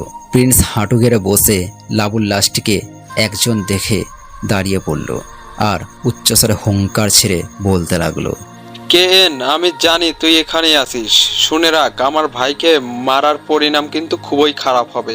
তোকে মেরে টুকরো টুকরো করে রাস্তার কুকুরদের খাওয়াবো। তুই বেশি বেশি উড়তেছিস, তোর ডানা নয় তোর মুন্ডুটা কেটে ফেলবো। এই বলে প্রিন্স ও তার দলবল লাবুর লাশটিকে নিয়ে চলে গেল। এদিকে আমি মুচকি হাসতেছি। আমি হাসতেছি, অপরদিকে বন্যা আমার দিকে আর চোখের দিকে তাকিয়ে আছে। আমার চোখে সেটা ফাঁকি দিতে পারেনি। আমি বললাম, কি হলো, আমার দিকে এমনভাবে তাকিয়ে আছেন কেন? কিছু না। এই বলে বন্যা একটা মুচকি হাসি দিয়ে চলে যেতে লাগলো। কিন্তু একটা বিষয় আমার কাছে কেমন যেন লাগছে। বন্যার কণ্ঠ আর সকালে আননোন নাম্বারের মেয়েটার কণ্ঠ প্রায় একই রকম। তাহলে কি সকালের মেয়েটা বন্যা? কিন্তু বন্যা আমার নাম্বার কোথায় পাবে? এগুলো আর না ভেবে মেসের দিকে যেতে লাগলাম। তখনই আমার চোখ আটকে গেল একটা মেয়েকে দেখে। মেয়েটাকে দেখতেই সারা শরীর কেঁপে উঠল। বুকের ভিতর একটা অজানা ব্যথা কাজ করতেছে, আর চোখ দুটো থেকে নিজের অজান্তেই 2 ফোঁটা অশ্রু গড়িয়ে পড়তে লাগলো। মেয়েটা কেউ নয়, মেয়েটা হলো আমার কলিজার ছোট বোন নীলা। আমি চোখের অশ্রুগুলো মুছে ধীরে ধীরে পায়ে নীলার দিকে যেতে লাগলাম। এক সময় নীলার খুব নিকটে যেতেই চোখ পড়ল নীলার পাশে থাকা মামুন আর তাসনিয়ার উপর। তাসনিয়া মামুনের কাছে কিসের জন্য যেন ক্ষমা চাচ্ছে, আর মামুন তাসনিয়াকে অনেক গালিগালাজ করতেছে। আমি মামুনের কাছে গিয়ে মামুনকে উদ্দেশ্য করে বললাম, যে নিজের ভুল স্বীকার করে নিজেই ক্ষমা চায়, তাকে ক্ষমা করে দেওয়াই উত্তম। মামুন আমার দিকে রহস্যময় ভাবে এক নজর তাকিয়ে তাসনিয়াকে বলল, আমি তো ক্ষমা করে দিয়েছি, নয়ন কি তোমাকে ক্ষমা করবে? আমি তো মনে মনে নয়নের কাছে অনেকবার ক্ষমা চেয়েছি, সে কি আমাকে ক্ষমা করবে? তাসনিয়ার কথাটা শুনে আমি রহস্যময় ভাবে একটা মুচকি হাসি দিয়ে বলতে লাগলাম, হয়তো নয়ন আপনাকে ক্ষমা করে দিয়েছে, আপনি আপনার ভুল স্বীকার করেছেন, সেটাই অনেক। এই বলে মামুন আর নীলার দিকে তাকিয়ে চলে যেতে লাগলাম। পিছন থেকে মামুন বলল, নাইম শোনো। বলেন। নাইম, কালকের পরের দিন রোজ শুক্রবার আমার স্ত্রী নীলার জন্মদিন, তোমাকে কিন্তু অবশ্যই আসতে হবে। এই কথা শোনা মাত্রই আমি অবাক। মামুন নীলাকে বিয়ে করেছে, কিন্তু কেন? তা তো জিএফ ছিল। এসব ভাবছি তখনই মামুন আমার ভাবনাকে তুচ্ছ করে বলতে লাগলো, কি হলো নাইম, কিছু বলছো না যে? ও আসবো, অবশ্যই আসবো। এই বলে মেসে গিয়ে খাওয়া দাওয়া করে বসে নীলার কথা ভাবছি। নীলা যেহেতু আছে, তাহলে তার সাথে আমার মাও আছে। এইসব ভেবে মনটা খুশি হলো। তখনই ফোনটা বেজে উঠলো। স্ক্রিনে তাকিয়ে দেখে লিটন ফোন দিয়েছে। রিসিভ করতে লিটন বলল, ভাই, সমুদ্র সৈকতের পাশে থাকা আমাদের বড় কয়েকটা বিল্ডিং প্রিন্সের লোকেরা বোম মেরে উড়িয়ে দিয়েছে। আর আমাদের কয়েকজন গুপ্ত লোককে ধরে নিয়ে গেছে। লিটন, প্রিন্সের মরার সময় হয়ে গেছে, এখন ওকে একটু উড়তে দাও। কিন্তু ভাই, গুপ্ত লোকেরা যদি আমাদের মেন আস্তানার কথা প্রিন্সের লোকদের বলে দেয়? বলে দিবে। দেখ সমস্যা কোথায়, তুমি জায়গা পরিবর্তন করো আর প্রিন্সের উপর আমাদের বড় বড় গুপ্তচরদের নজর রাখতে বলো। ঠিক আছে ভাই। ওকে। এই বলে ফোনটা কেটে দিয়ে বিছানায় গা এলিয়ে দিলাম। হঠাৎ করেই আমার রুমের দরজায় কেউ নাড়া দিল। আমি বিছানা থেকে উঠে দরজাটা খুলতেই অবাক, কারণ আমার সামনে মামুন দাঁড়িয়ে আছে। আমি ওকে জিজ্ঞেস করলাম, আরে মামুন ভাই, আপনি এখানে? ভাই নয়, শুধু মামুন বল, শালা। আরে ভাই, আপনি এসব কি বলছেন? আরে দেখা করতে হবে না, তুই সবার চোখ ফাঁকি দিলেও আমার চোখ কখনো ফাঁকি দিতে পারবি না। তুই যেদিন প্রথম কলেজে আসলি সেদিনই আমি তোকে চিনতে পেরেছি। আমি মামুনকে জড়িয়ে ধরে কয়েক ফোঁটা চোখের অশ্রু ফেলে বললাম, সত্যি তোর মতো বন্ধু পাওয়া ভাগ্যের ব্যাপার। আচ্ছা নয়ন, তুই কিভাবে ফাঁসির মুখে ফাঁকি দিয়ে বাইরে আসলি, আর এতদিন কোথায় ছিলি? মামুন, তোর এই প্রশ্নগুলোর উত্তর আপাতত অজানা থাক, আস্তে আস্তে সবকিছু জানতে পারবি। নয়ন, নীলা তোর জন্য অনেক কান্না করে রে, চল নীলার কাছে যাবি। না মামুন, আমার এখন অনেক কাজ বাকি আছে। আমি চাই না আমার মতো আর কোনো নিরীহ পরিবার বিচ্ছিন্ন হোক। আমি প্রিন্সকে মেরে এই দেশে শান্তি আনবো। কিন্তু নয়ন, প্রিন্স তো অনেক শক্তিশালী, তুই কিভাবে ওকে মারবি? মামুনের কথায় আমি একটা পৈশাচিক হাসি দিয়ে বলতে লাগলাম, তোর এই প্রশ্নগুলোর উত্তর না হয় অজানা আর রহস্যময় হয়ে থাক। আর শোন, নীলাকে আমার ব্যাপারে এখন কিছুই বলবি না। ওর জন্মদিনে ওকে একেবারে চমকে দিব। ঠিক আছে।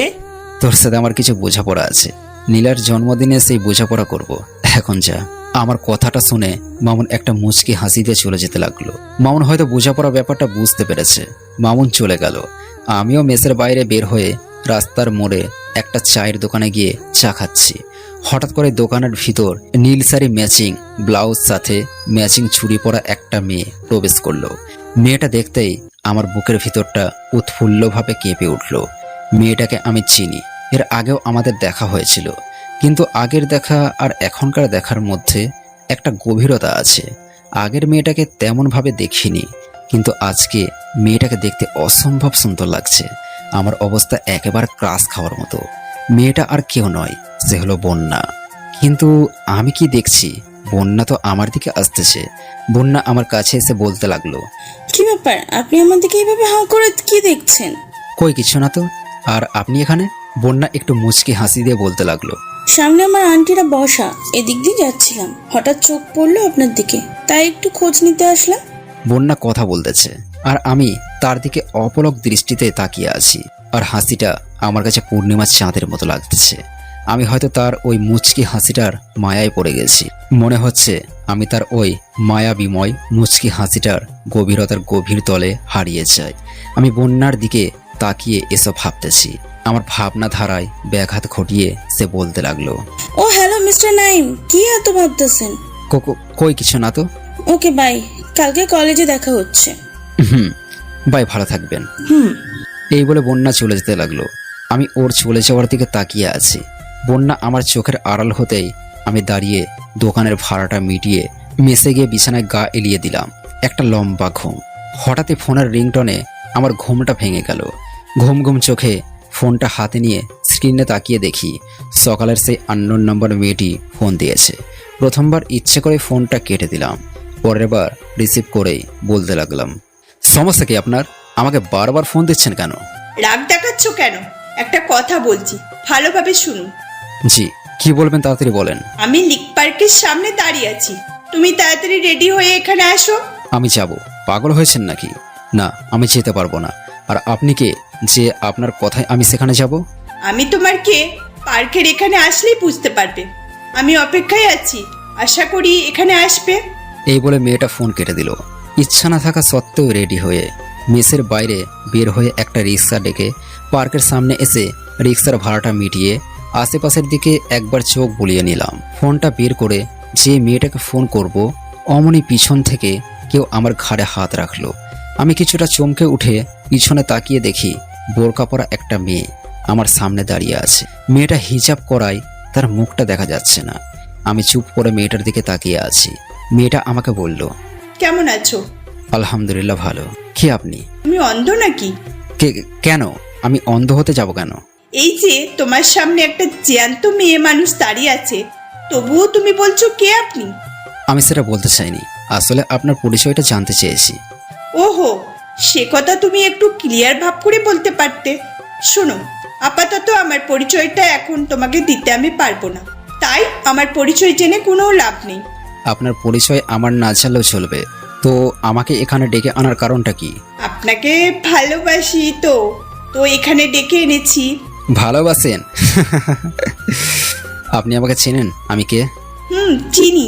আপনি কেন হয়তো জিজ্ঞাসা করবেন আমি কিভাবে জানলাম, কিন্তু আমি কোনো উত্তর আপাতত দেব না।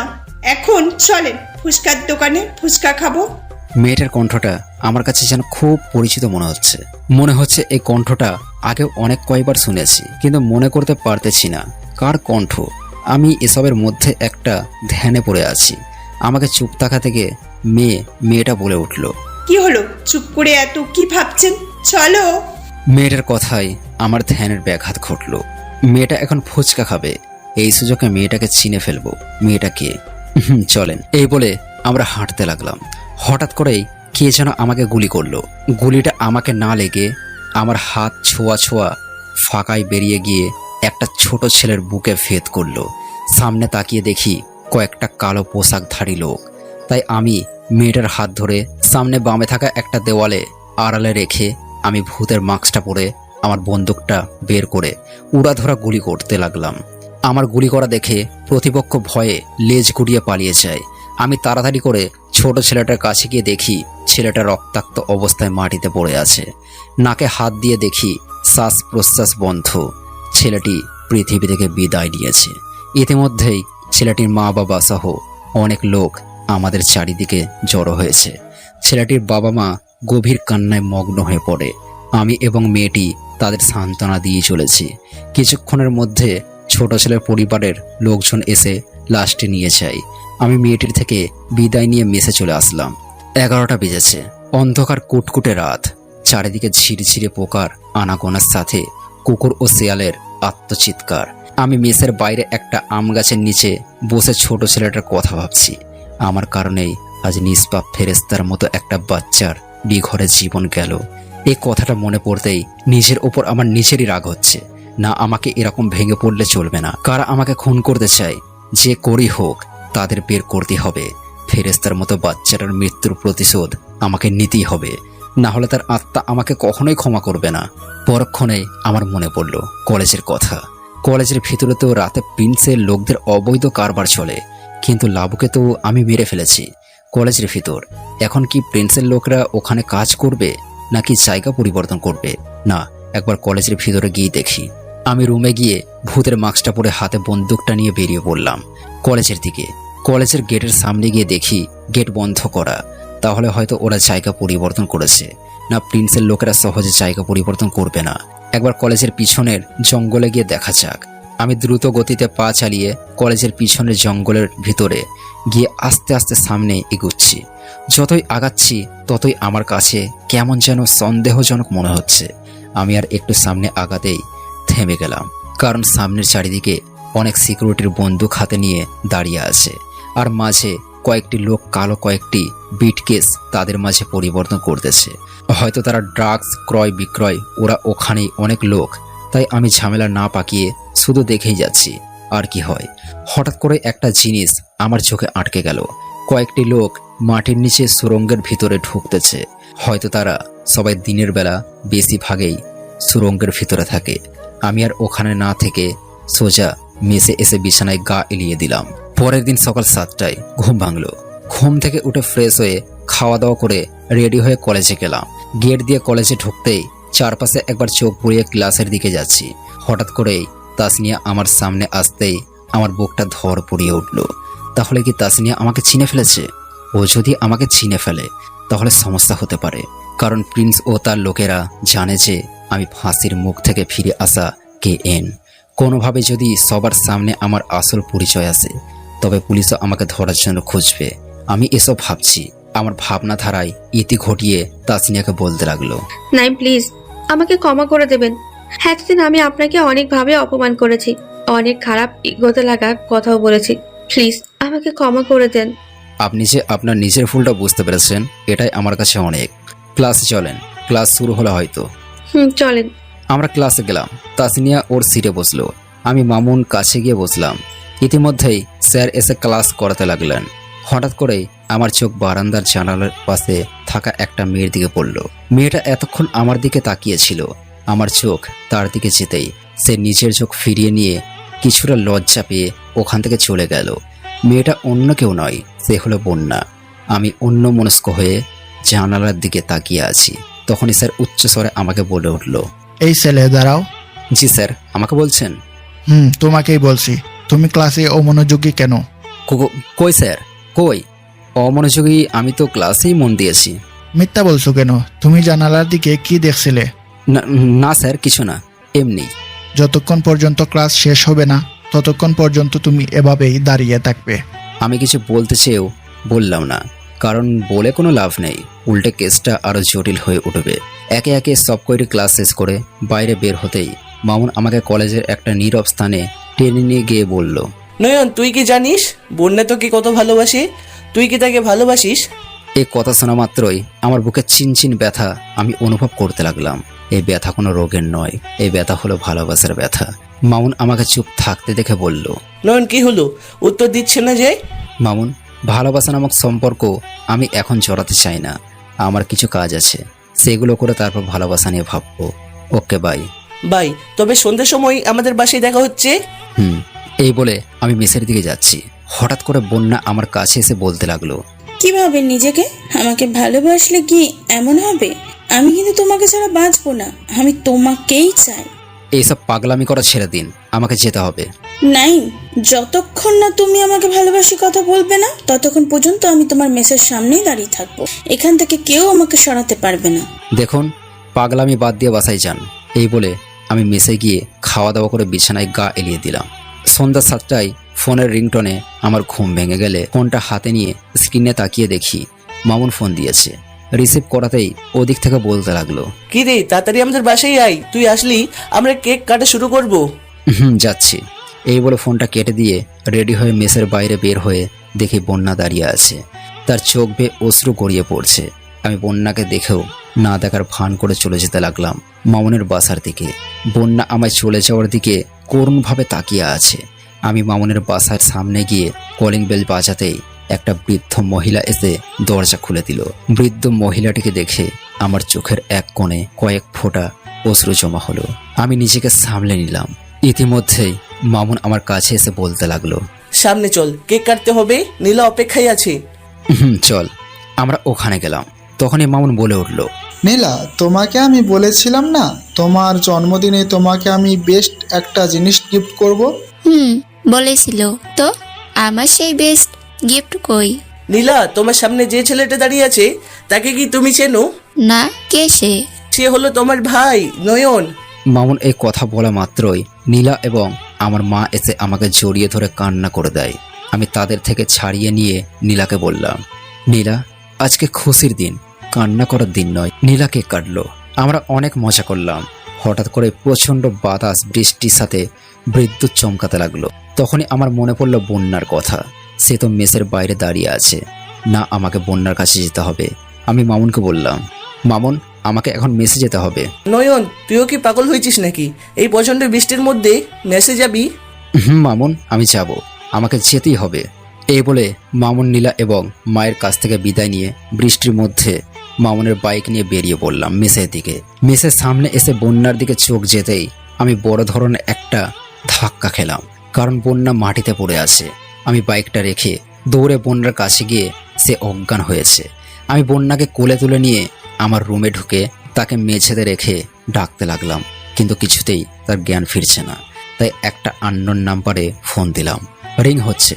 ফোনটা ধরতেই ওদিক থেকে বলতে লাগলো, আসসালামু আলাইকুম, কেমন আছেন ভাই? ডব্লিউএস, আলহামদুলিল্লাহ ভালো। আব্দুর রহিম, তুমি যত তাড়াতাড়ি পারো এই ঠিকানায় তোমার ডাক্তারি কিছু জিনিসপত্র নিয়ে আসো, আর সাথে করে মেয়েদের পোশাক সহ। জি ভাই, আসতেছি।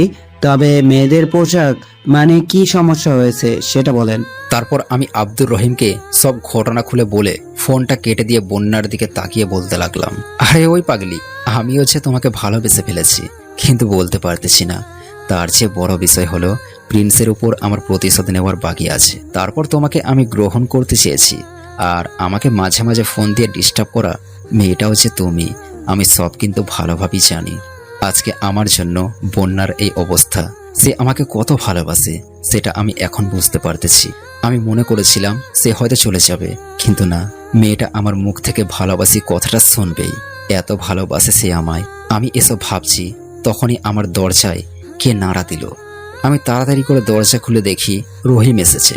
সে এসে বন্যাকে দেখে একটা ইঞ্জেকশন দিয়ে কিছু জরুরি ওষুধ দিল আর বলল, ভাই চিন্তার কিছু নেই, কিছুক্ষণের মধ্যে জ্ঞান ফিরবে। আর এই নিন পোশাক। ধন্যবাদ। ভালো থাকবেন ভাই। এই বলে রহিম চলে গেল। আমি ওয়াশরুমে গিয়ে ফ্রেশ হয়ে এসে দেখি বন্যা আস্তে আস্তে চোখ খুলতেছে। আমি দ্রুত গতিতে সেখানে গেলাম। বন্যা আমার দিকে একবার তাকিয়ে মুখটা অন্যদিকে করলো। বন্যার এরূপ আচরণ দেখে আমি বললাম, এত ভালোবাসেন আমায়, যার জন্য এত ভয়ানক বৃষ্টি তো আমার ভালোবাসার জন্য অপেক্ষা করেছিলেন। আমার কথাগুলো শুনে বন্যা আমার দিকে এক নজর তাকিয়ে বলল, অনেক ভালোবাসি। তবে আমিও একজনকে অসম্ভব ভালোবাসি। কাকে ভালোবাসেন? কে সে? আপনাকে অসম্ভব ভালোবাসি। এই কথা বলাতেই বন্যা আমার দিকে তাকিয়ে মুখের এক কোণে বৃশ্চিকময় হাসি নিয়ে আমায় জড়িয়ে ধরলো। আমি তাকে ছাড়িয়ে নিয়ে বললাম, এই নাও কাপড়, এখন যাও ফ্রেশ হয়ে আসো। এই পোশাকগুলো আবার কই পেলে? আমার প্রাক্তন বউয়ের। বেশি কথা না বলে ফ্রেশ হয়ে এসো। যাচ্ছি। এই বলে বন্যা ফ্রেশ হতে গেল। আমি বিছানাতে গিয়ে গা এলিয়ে দিলাম। এখনো প্রচুর পরিমাণে বৃষ্টি হচ্ছে, সাথে বিদ্যুৎ চমকানোর শব্দ। কিছুক্ষণ পর বন্যা ওয়াশরুম থেকে ফ্রেশ হয়ে শাড়ি পরে বাইরে বের হলো। দেখতে একদম নতুন বউ লাগছে। এই রহিমটাও না পারে বটে, ওর বউয়ের শাড়ি আনছে মনে হয়। আমি বন্যার দিকে এক ধ্যানে তাকিয়ে আছি। বন্যা আমার কাছে এসে লজ্জা মাখা মুখটা নিয়ে বলল, কি দেখছো এমন করে? তোমাকে। কি যে বলো না। আমার ভিতরটা মনে হয় বন্যাকে আকর্ষণ করতেছে। আমার ভিতরে তার জন্য অন্য একটা ফিলিংস হচ্ছে। আমি বিছানা থেকে উঠে বন্যার কোমরে হাত দিয়ে আমার খুব নিকটে টেনে আনলাম। তার শ্বাস প্রশ্বাস আমার অঙ্গে ভেদ করল। আমি দিশেহারা পাগলময় হয়ে গেলাম। আমার চোখ গেল বন্যার ঠোঁট জোড়ার দিকে। তার ঠোঁট কাঁপতেছে, মনে হয় আমার ঠোঁটকে চুম্বকের মতো আকর্ষণ করতেছে। আমি সহ্য করতে না পেরে আমার ঠোঁট জোড়া তার ঠোঁটের সাথে এক করে দিলাম। বন্যা আমাকে ধাক্কা দিয়ে বিছানায় ফেলে দিয়ে অন্যদিকে তাকিয়ে বলল, নাইম, আমাকে এখন যেতে হবে। এই বৃষ্টির মধ্যে যাবে? বৃষ্টি এখন থেকে গেছো। চলো এগিয়ে দিয়ে আসি। না, লাগবে না, সামনে আন্টির বাসায় যাবো তো, এখান থেকে এখানেই থাকবো। ও, ভালো থেকো। বাই, আল্লাহ হাফেজ। এই বলে বন্যা চলে গেল। আমি মেসের বাইরে বের হয়ে রাস্তার মোড়ে চায়ের দোকানে বসে চা খেয়ে বিলটা দিয়ে মেসের দিকে ফিরছি। হঠাৎ করেই একটা আওয়াজ এসে আমার কানে পড়ল। কারা যেন আড়াল থেকে চুপি সরে বলতেছে, বস আপনি জেনে গিয়েছেন কে এন এর খবর? সে কলেজে আছে নাইম নামে ছদ্মবেশে, আর আপনি তার পিকও পেয়ে গিয়েছেন। এই কথাটা শোনা মাত্রই আমি দৌড়ে মেসে চলে গেলাম। ফোনটা বের করেই লিটনকে ফোন করে বললাম, লিটন, আজকে রাতে যে করেই হোক কলেজের মাঠের ঠিক মাঝখানে রিমোট বোম সেট করবি। আর হ্যাঁ শোনো। জি ভাই বলেন। কম পাওয়ারি বোম সেট করবি, যাতে বড় কোনো ক্ষতি না হয়। ভাই বুঝেছি। আর হ্যাঁ শোনো, কালকে আমাদের বড় বড় মাফিয়া লিডারকে নিয়ে কলেজের মাঠে আসবি। কালকে প্রিন্স নাকি আমাকে মারতে আসবে। কি বলেন ভাই? ওরা আপনাকে চিনবেই বা কি করে? আমি আপাতত ওসব কিছু জানি না, জরুরি ইনফরমেশন পেলাম তাই তোমাকে জানালাম। আর হ্যাঁ, যা করবে সাবধানে করবে। Okay bye. ওকে ভাই, ভালো থাকবেন। এই বলে ফোনটা কেটে দিয়ে খাওয়া দাওয়া করে ঘুমিয়ে পড়লাম। ফজরের আজানের সময় ঘুম ভাঙলো। ঘুম থেকে উঠে নামাজ পড়ে আমার ডয়ার থেকে ভালো দুইটা বন্দুক বের করে পকেটে গুজে নিলাম, সাথে দুইটা হাত ছুরি সহ। তারপর বাইরে বের হয়ে কিছুক্ষণ ঘোরাঘুরি করে ফ্রেশ হয়ে খাওয়া দাওয়া করে কলেজে গেলাম। গেটের সামনে বন্যার সাথে দেখা। বন্যা আর আমি গেট দিয়ে কলেজে প্রবেশ করে মাঠ দিয়ে হাঁটতেছি। তখনই তাসনিয়া আমার সামনে এসে মজা করে বলল, কেমন আছো মিস্টার কামলা ওরফে নাইম ভাই? আমি ছোট করে মিষ্টি একটা হাসি দিয়ে বললাম, আলহামদুলিল্লাহ ভালো আছি। আপনি কেমন আছেন? আমিও ভালো আছি। আর বন্যা, তুমি নাইমের সাথে? কেন আপু, থাকতে পারি না বুঝি? আর হ্যাঁ, ওর সাথে আমি রিলেশনে আছি। তাই নাকি? কবে থেকে এসব চলছে? বেশি দিন না, কয়েকদিন থেকেই। বন্যা, আমাকে কিন্তু ট্রিট দিতে হবে, সাথে নাইম ভাই তোমাকেও কিন্তু। হবে। সবকিছুই হবে। এখন ক্লাসে চলো। আমরা ক্লাসের দিকে যাচ্ছি, তখনই পিছন থেকে কে যেন আমার কলার ধরে কলেজের মাঠের মাঝখানে নিয়ে গেল। তখনই কলেজের ভিতর 20-30টা গাড়ি প্রবেশ করলো। আমি পিছনে তাকিয়ে দেখি প্রিন্সের ছেলে বাদশা। সে আমাকে বলতে লাগলো, কি রে কেন, অবাক হলি নাকি? তুই কি ভেবেছিস তোকে আমি চিনবো না? তুই আমার চাচাকে মেরেছিস, আজকে তোকে আমি মেরে টুকরো টুকরো করে কুত্তাকে খাওয়াবো। ইতিমধ্যে বন্যা, তাসনিয়া, মামুন সহ কলেজের সকল ছাত্রছাত্রী, শিক্ষকরা কলেজের মাঠে উপস্থিত, আর চারপাশে প্রিন্সের লোকেরা ঘিরে রেখেছে। মাঝের একটা গাড়ি থেকে প্রিন্স বের হয়ে বলতে লাগলো, কেন, তোকে আমি বলছিলাম না তোকে আমি মেরে টুকরো টুকরো করে কুত্তা দিয়ে খাওয়াবো? হা হা হা, আজকে তোর শেষ দিন। প্রিন্সের কথা শুনে আমার দুই চোখ দুটো রক্তের মতো লাল বর্ণে ধারণ করলো। আমার শ্বাস প্রশ্বাস নেওয়াটা হিংস্রের মতো গর্জন করতে লাগলো। আমি উচ্চস্বরে চিৎকার দিয়ে পৈশাচিক হাসিতে মেতে পড়লাম। আমার হাসি থেকে বাদশা, প্রিন্স সহ কলেজে উপস্থিত থাকা সবাই অবাক। সবাই ভাবতেছে KN হয়তো মৃত্যুর শোকে পাগল হয়ে গেছে। আমি প্রিন্সকে বলতে লাগলাম, প্রিন্স, আজকে আমার মৃত্যু নয়, বরং তোর মৃত্যু অনিবার্য। চারপাশে তোর লোকদের দিকে তাকিয়ে দেখ। প্রিন্স ওর লোকদের দিকে তাকানোর আগেই ওর সব লোকদের গুলিবদ্ধ, রক্তাক্ত প্রাণহীন দেহগুলো মাটিতে পড়ে যায়। তা দেখে প্রিন্স আর বাদশা ভয় পেয়ে আমার পায়ে পড়ে কান্না করতে লাগলো। আমি ওদেরকে বললাম, এইটুকুতেই তোর কাহিনী খতম? এখন তো মাঠের মাঝেই জায়গায় বোমগুলো ফোটানো হয়নি। কেন ভাই, আমাদের ক্ষমা করে দিন। ক্ষমা? তোদের তোদের ক্ষমা করলে গরিব অসহায় ধর্ষিতা বোনদের অসম্মান করা হবে, আর তোদের অত্যাচারে যে মানুষগুলো মৃত্যুবরণ করেছে তাদের আত্মা আমাকে ক্ষমা করবে না। This time you have to die. এবার তোদের মরতে হবে। এ বলে ঠাস ঠাস করে গুলি করে ওদেরকে পরপারে পাঠিয়ে দিলাম। কলেজের সবাই আমার দিকে তাকিয়ে আছে। আমি সবার উদ্দেশ্যে বললাম, আর কোনো ভয় নেই। মাদক জাতীয় কোনো কিছুর কারবার এই কলেজে চলবে না। আর কোনো মা বোনদের ইজ্জত হানি হতে হবে না। কোনো ছেলে মেয়েকে পরিবার থেকে বিচ্ছিন্ন হতে হবে না। প্রিন্স নামের অত্যাচারী পশুটাকে পৃথিবী থেকে বিদায় করে দিয়েছি। আর একটা কথা না বললেই নয়, আমি হলাম আপনাদের কলেজের কামলা ছেলেটি, যাকে 4 বছর আগে মিথ্যা মামলায় ফাঁসিতে ঝুলাতে চেয়েছিল প্রিন্সের ভাই লাবু সহ আর কিছু মানুষ, কিন্তু পারে নাই। কারণ একজন মহৎ মানুষ আমাকে ফাঁসির মুখ থেকে বাঁচিয়ে নিয়েছে, আর অন্যায়ের বিরুদ্ধে রুখে দাঁড়ানোর সাহস জুগিয়েছে। উনি আমাকে আজকে তরুণ জগতের ন্যায় বড় একজন মাফিয়া বানিয়েছে। অনেকেই হয়তো আমাকে এখনো চিনতে পারেনি। আমি হলাম নয়ন, আপনাদের সুপরিচিত মিস্টার কামলা। এই বলে আমি দীর্ঘ একটা নিঃশ্বাস ফেললাম। কলেজের সবাই আমার দিকে অবাক দৃষ্টিতে তাকিয়ে আছে। সবাই হয়তো ভাবতেছে কামলা ছেলেটি কিভাবে মাফিয়া হতে পারে, কিন্তু বাস্তবে সে তো মাফিয়া। কলেজের সবাই আগের কৃতিকর্মের জন্য আমার কাছে ক্ষমা চায়। আমিও তাদের ক্ষমা করে দিয়েছি। স্যার ঘোষণা দেয় যে কলেজ আজকে এই পর্যন্ত সমাপ্ত। সবাই নিজ নিজ বাসায় চলে যায়, শুধু বন্যা আর মামুন বাদ দিয়ে। মামুন আমার কাছে এসে বলল, নয়ন, এখন তো তোর সমস্যা নেই বাসায় যেতে।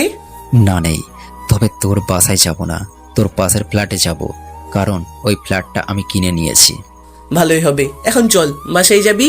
দাঁড়াও, তোর ভাবিরে নিয়ে যাব না। কে কার ভাবি? এই যে দাঁড়িয়ে আছে বন্যা চৌধুরী, ইনি তোর হবু ভাবি। বন্যা লজ্জায় মাথা নিচু করে দাঁড়িয়ে আছে। ও, সে কথা আগে বলবি না তো। ভাবি, আপনার বাসার ঠিকানা দেন, এখন তো আমাদের বাসায় নিয়ে যেতে পারি না। যখন ভাবি হবেন তখন যাইয়েন। বন্যা আমাদের ঠিকানাটা দিয়ে চলে গেল। আমিও মামুনের বাসায় গিয়ে মাকে নিয়ে 2 দিন পর নতুন ফ্ল্যাটে গেলাম। আমার বোন নীলাকে আনিনি। কেন? কারণ মামুনের সাথে তো তার বিয়ে হয়ে গেছে 1 সপ্তাহ পর। বন্যার সাথে পারিবারিকভাবে আমার বিয়েটা হয়ে গেছে। আজকে আমার বাসর রাত। আমি ছাদে উঠে ছাদের এক কোণায় দাঁড়িয়ে আছি। তখনই মামুন আমার কাছে এসে বলতে লাগলো, কি রে, বাসর ঘরে বউকে রেখে ছাদে কি করিস? যা বাসর ঘরে যা। আচ্ছা মামুন, তোর আগের জিএফ কি কারণে তোকে ছেড়ে গেছে? তুই আরে শালা, তোর বোনই তো আমার আগের জিএফ। আমার কাছে এত বড় সত্যটা লুকিয়েছিলি? এখন এইসব বাদ দে, বাসর ঘরে যা, না হয়তো তোর বউ রাগ করে বসে আছে। যাচ্ছি। আমি যেতে লাগলাম। মামুন আবার পিছন থেকে বলল, বিড়ালটা ভালোভাবে মারিস কিন্তু। ধুর শালা। এই বলে বাসর ঘরের সামনে গিয়ে একটা কাশি দিয়ে ভিতরে প্রবেশ করতে বউ আমার লম্বা ঘোমটাটা মাথায় দিয়ে বিছানা থেকে নেমে আমার পায়ে সালাম করতে লাগলো। আমি বললাম, আরে এ কি করছো? যাও উঁচু করে এসো, নামাজ পড়বো। বন্যা উঁচু করে আসলো। আমরা নামাজ পড়তে লাগলাম। 1 রাকাত নামাজ পড়ার পর হঠাৎই বন্যার নামাজ বাদ দিয়ে তার শাড়ির আঁচল থেকে একটা বন্দুক বের করে আমার বুকে গুলি করে বুকটা ঝাঁঝরা করে দিল। আমি ধপাস করে মাটিতে পড়ে বন্যার দিকে অবাক দৃষ্টিতে তাকিয়ে রইলাম। কেন বন্যা এমন করলো? তুমি না আমায় ভালোবাসো? এই প্রশ্নটা বন্যাকে ছুঁয়ে দেওয়ার আগেই চোখ দুটো আস্তে আস্তে করে বন্ধ হয়ে যেতে লাগলো। এক সময় চোখ দুটো বন্ধ হয়ে গেল।